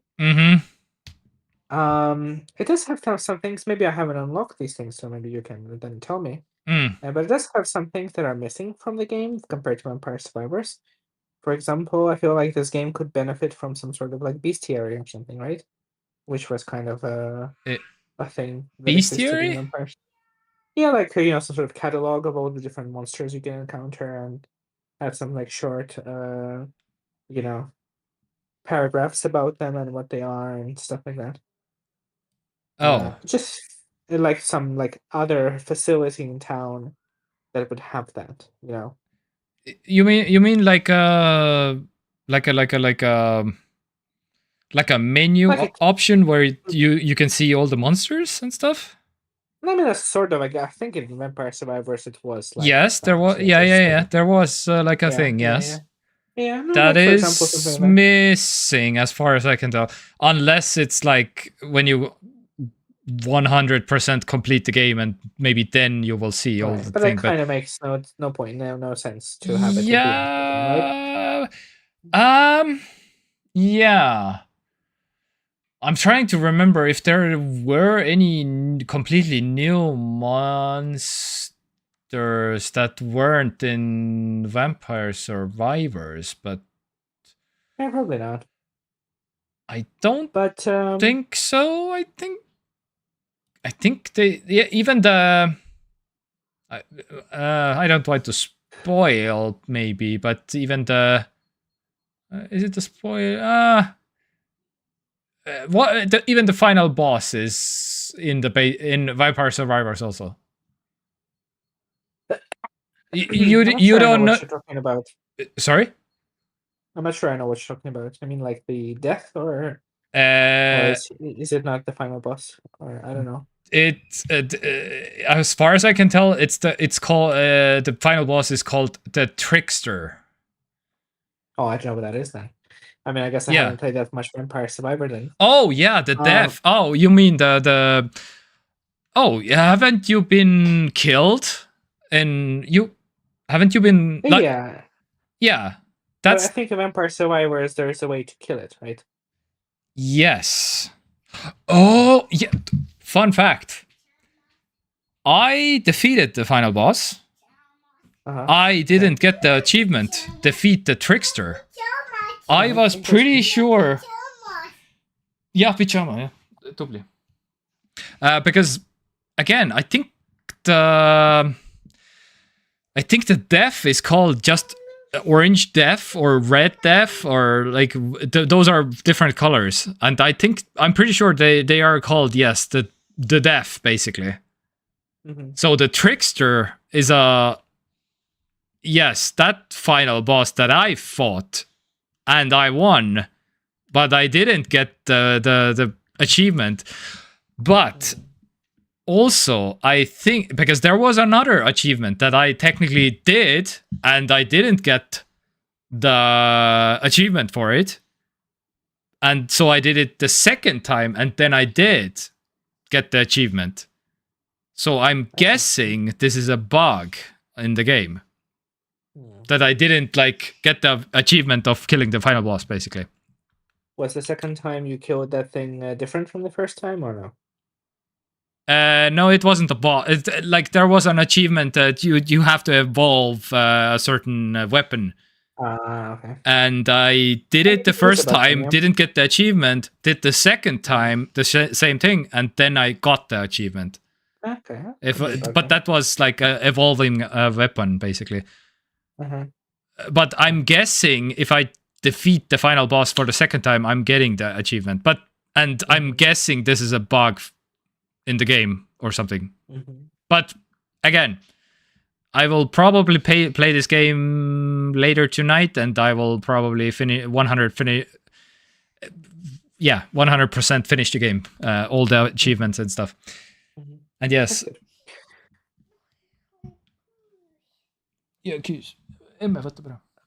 Mine emme juurde. So, okay. Any other points from the game, or any? What's your I like that. What's your I like that review? it seems to be more manageable. I mean, I haven't finished this, so I'm not gonna definitively say. Okay. I like that it's more manageable. I like that the run doesn't take usually half an hour to finish, like it does in Vampire Survivors. Yes. I feel like that is like a lot of time to ask from someone to sit without a break and just do stuff, you know. And you can also like take a break and kind of leave the run, not leave the run, but like leave the game and then come back and continue. You know, in this game, which I don't think you could do in Vampire Survivors, right? No, you can like pause. Yeah, you can leave the game and come back. Yeah, escape in the menu. Okay. Like you can put the menu and then leave and come back and then I believe so. Yeah. No, I mean like leave like a next day or something and yeah. Well, like in that... then you have to leave your computer on and stuff, but but that's not really what I'm. No, you cannot. But here you cannot shut down the computer. Yeah. Here you can just pause and come back. Yeah, which is good. I feel like it does a good job of like translating the Vampire Survivorness into this new format. Yeah. I will say you will definitely benefit from if you have played the Vampire Survivors, and then you for sure definitely, but you don't have to basically. You don't have to, but it does have some things that kind of rely on your pre-existing knowledge. Yeah. For example, it has the mechanic that is in Vampire Survivors as well, where you can combine a weapon and... Yep. Well, in this game, it's just a card, but in Vampire Survivors, it was like a passive bonus artifact. Yeah. Or something. So you combine these things to evolve a weapon into a more powerful thing. Yeah, which are all exactly the same as in Vampire Survivors. You put this exact thing with this exact thing, and you get this exact thing also, like in both games, basically. Exactly. But my problem is that in Vampire Survivors there was like a catalog of the things you have unlocked and like what combines with what to accomplish what. There is a button. I don't think in this game. Yep. It's okay. Yeah. It's called. Oh, can I see this? Oh, maybe there is somewhere in the here, and maybe in the. Let me try to find. Maybe it's somewhere on any of these screenshots. No. Maybe in the video. There's a if you press escape, and in the settings menu, there is a grim something. Grim two words. Grimoire, whatever. Let me try to find. Maybe in the video somewhere. I don't know. They don't press escape at any point, of course, in the video. Okay, I'll check it out. Because my point is that like I vaguely remember which things evolve from which things. Yeah. But I don't remember all of them. Yeah. Multiple times in my time with it, when I was like, yep. Does the wand evolve with spinach, or was it the fire thing? Yeah, exactly. Or was it the ring? And I'm like, I don't remember. But I mean, it's kind of important. Yes, exactly. I have the same. And you know what? I had also I discovered the evolving thing before. Then I had a problem. Oh yeah, okay. Do I have this or do I not have this?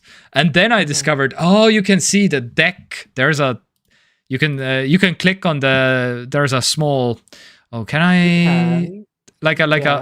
And then I discovered, you can see what you have, because in Vampire Survivors, it's just on the left side. You can see all the things that you have, and you have on the left side you can have all this blank space here, but it doesn't show you what you have. It's just you have to click on the separate button to bring up everything you have already, which is kind of Yeah. annoying, which I don't like, but I don't know. Weird. It could UI could use some work. Another thing that I don't quite understand, it's not super intuitive, is some of the passive bonuses, exactly what they do. For Yep. example, whatchamacallit? For example, the chandelier bonus, which makes Area. it like area in the Vampire Survivors, Yes. but it's very like intuitive because you see immediately it working.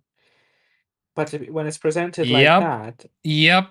Yep. I don't always understand what it refers to, what area. I figured it out also. It was also like, what do you mean area? Because you have only 5 enemies in the front, but the area means all the back, all the enemies in the back also get some damage, which is area in this game, which was also a little bit confusing for me also. It's Okay. confusing, and it's also like there's no way of confirming your suspicion or verifying it in the game, because there is no like, you cannot like hover the mouse over them and be like, like a box opening, like, oh, this stat means this thing. Yep. And most of them are intuitive, like, oh, heal this much health at the end of combat, or whatever, you Yeah. gain more projectiles, Yeah. for example. Or like the spinach that just raises damage. Yeah, But some yeah. of them are kind of like weird like that. Oh, I just wanted to see if the maximum overkill. Have you gotten the maximum overkill? No. Oh my I'm god, very this is one of the best lines in the whole game. I love I'm it very so bad much. at the overkill mechanic. I also feel like there is like enough depth. I feel like there is more depth to this game than Vampire Survivors, because you have to like scale the mana costs to deal more damage. Okay. You have to think about Yep. which weapon makes more sense in specific like So, scenarios. have you played Balatro? Oh yeah, a little bit. Okay. Is it similar?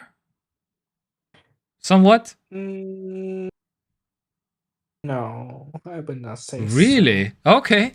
Because I was pretty sure that this. I have never played Balatro, but I thought maybe this is something similar. But okay, I guess. I mean, if you have good imagination, it's similar, Okay. but Okay. mechanically, not really. No. Okay. Because the whole concept of like cards and battling with cards was very foreign to me, and for the first. Ooh, I want to say maybe 10 hours. I didn't know that you have to do like so you can see let me get a better picture maybe with the cards. So you have to do like 0, then 1, then 2, then all the how to get combos basically.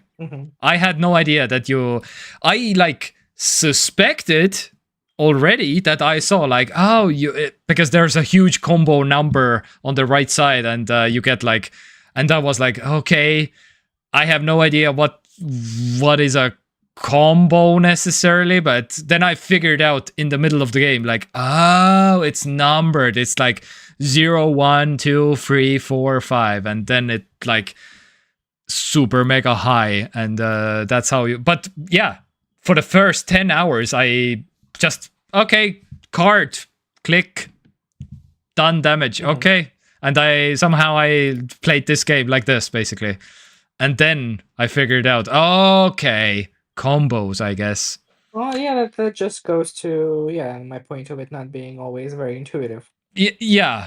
In For, its again, presentation. my very first card game, and I was pretty sure that okay, everybody else was like probably playing Balatro, and every single person knows now how to play this game, and I was like, okay, I guess I haven't played Balatro, and I'm the only one who doesn't get it, but sure.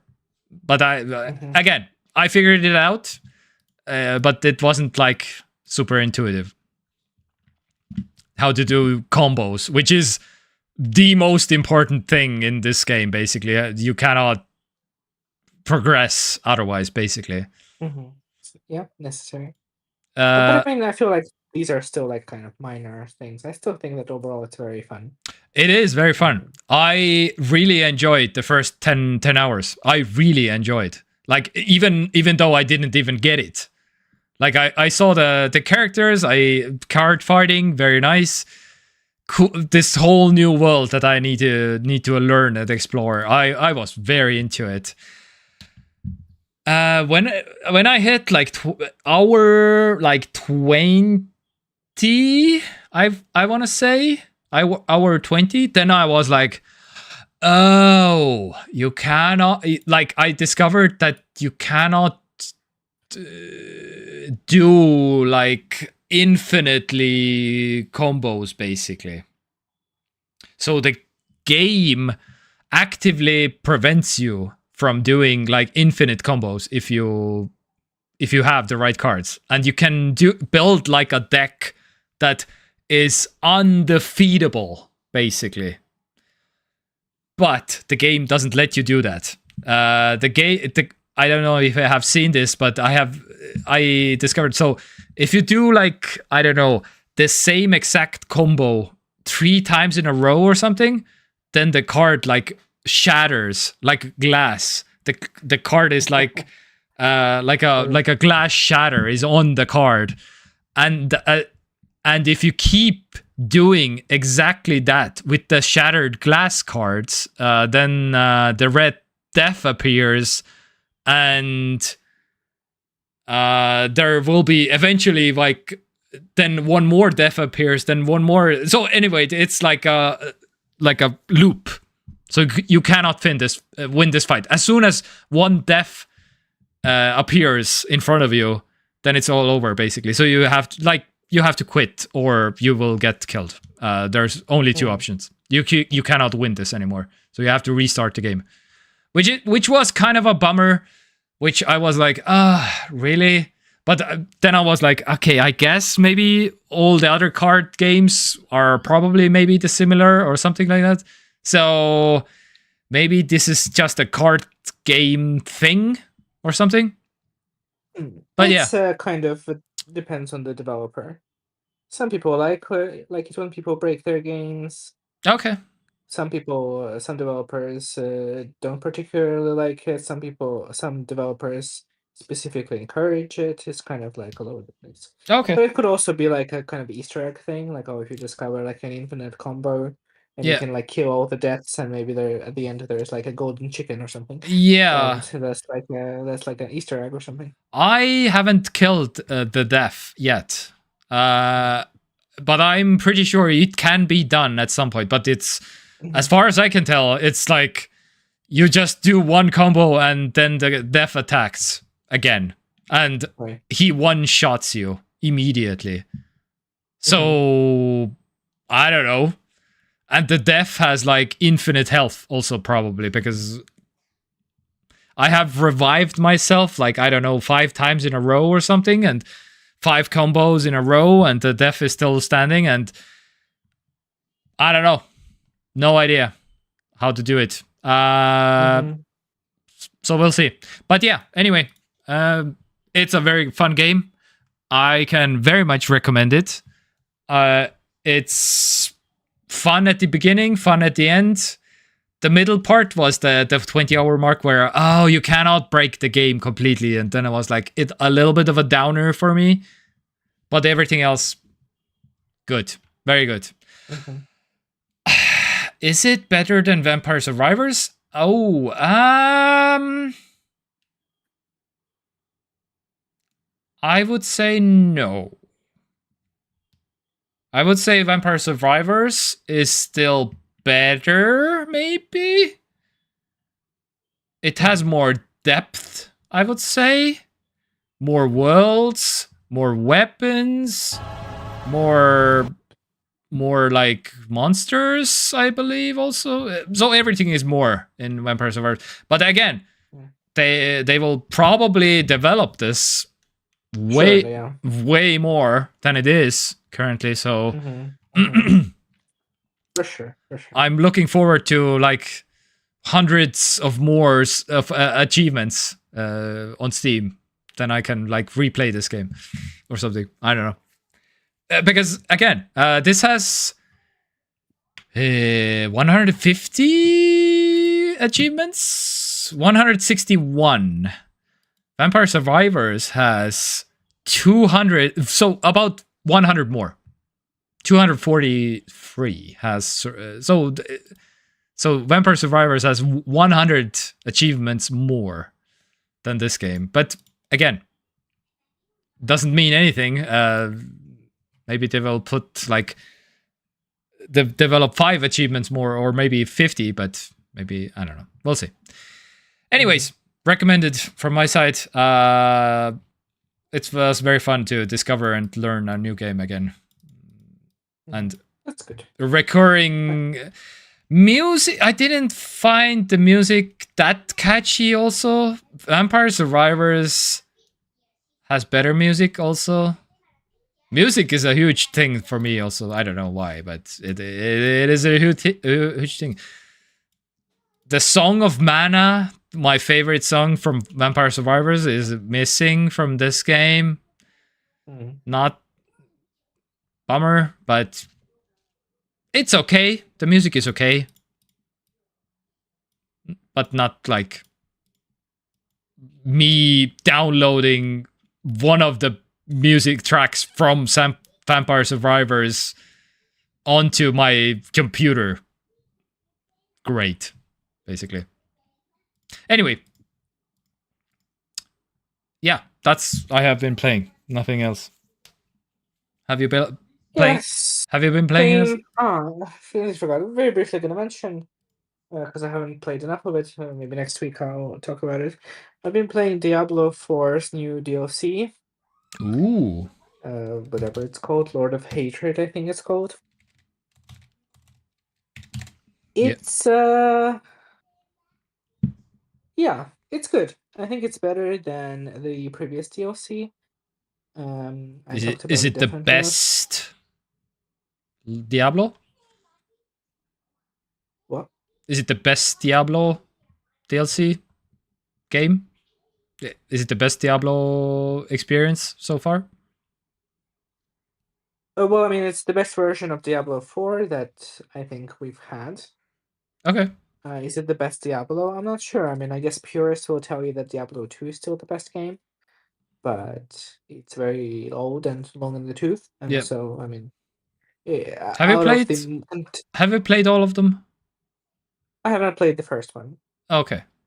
But I have played the 2 and 3. Okay. I quite like 2, but it is quite old. Yeah. 3 was okay, but people didn't really love it that much. But again, near the end of its life, it was good.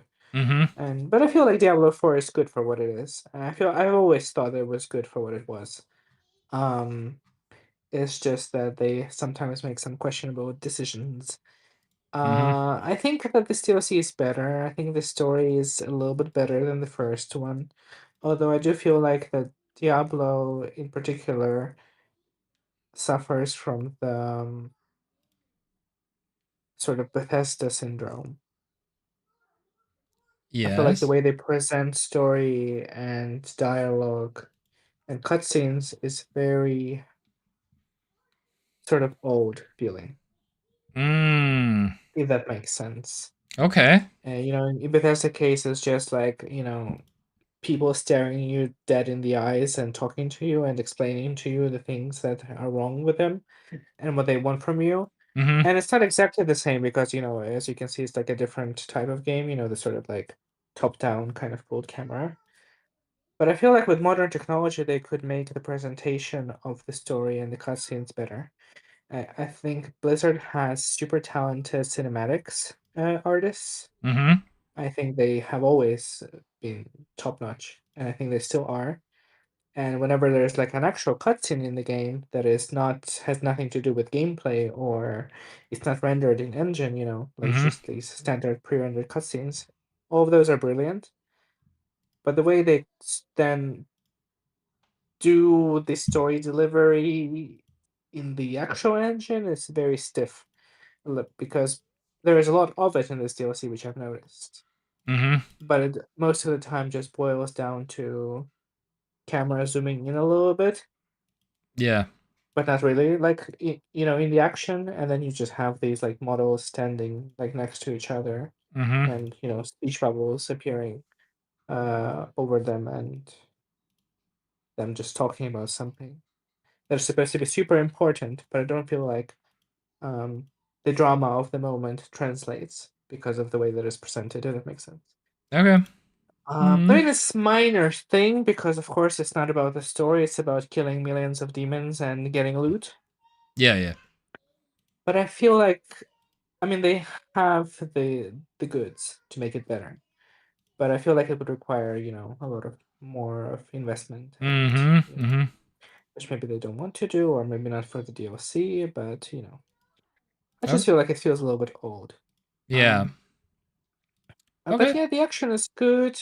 The new class they introduced, Warlock, fun playing that class now. The gimmick is that you summon demons, Mm-hmm. but not in the way that Necromancer summons, like skeletons and stuff. Mm-hmm. It's more just kind of, yeah, like you summon them briefly from hell, and then they go back, and then they come back, and then it's like this sort of like more of a resource than just like pets that you have at all times with you. So it does feel different from Necromancer. I was kind of scared that it would be very similar to Necromancer, but it doesn't. And yeah, I'm having a decent time with it. I think I'm close to the end of the story part of the game, so maybe next week I'll talk about what the loot grind feels like and looks like. Okay. All right. Anything else you have played? And I think that I would All right. talk about this week. All right. And yeah, I will go back to Control Resonant. Still doesn't have a date for the thing, and yeah, I will try to. Unless I will maybe not play this Vampire Crawlers game if you want to play it tonight, because apparently I found out that we cannot play at the same time because we are on the same family plan. No, it's fine. I find it very hard for some reason to focus on playing games in the evenings. I don't know why that is, but anything after like 8 for me is already too late. Oh, Uh, yeah, unless I'm like coming from work, and if I have a day off next day, I will sometimes play something because I feel like I have to like okay, unwind from the work week, and because otherwise I'll have trouble falling asleep. okay, But for me, evenings is mostly for nowadays just watching shit. okay. So I guess I'll just go straight back to Yeah, yeah. straight back to watching Schitt's Creek. Yeah. From my side, I only have the option of like when Right. everybody's it's asleep, but then Yep. at least so from 10 p.m. onwards is my Uh-huh. time slot. See, there you go. So we have no conflict, except for those like Yeah, well, super specific instances where it's like yeah, yeah, the yeah, yeah, thing that yeah, I. Yeah. yeah, yeah, exactly. All right. I think. What else? I don't know. I will continue my hunt for the Mac Mini. I don't know if this ever gonna happen, but at this point, I feel like I have to wait for the M5 to maybe get any kind of hope. If the M5 drops, I need to Mm-hmm. be in first in line or something at this point, I guess. Which is very Mm-hmm. unusual for me because usually I do only used hardware.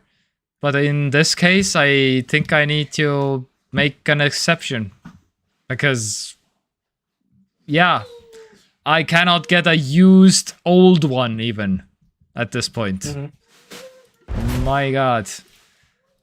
Anyways, yeah, that's about it, I think. Was somebody all the crazies want to go to bed, so I have to sign off also. So, yeah, Nastya, FYI, I'm still here, mom on the phone with me at the worst time low. Yeah, well, life happens. But maybe... Life happens sometimes, yep. Yes. So, for Nastya, I promise the plan is to include Monday again into the streams at some point, because Monday works for everybody, basically. Way better. Including me, but not the next Monday, and maybe not the next Monday is tomorrow, but the other next Monday also at the 11th of May. Maybe I have to attend the thing also, but so yeah, we'll see. Anyways, we'll keep you posted. Subscribe and do the bell and follow and like and comment and I don't know, lick. I don't know what you will lick, but lick something. Yep. Good. All right. Thank you for tuning in. We love you very much. Bye. Always. Bye. All right. Bye.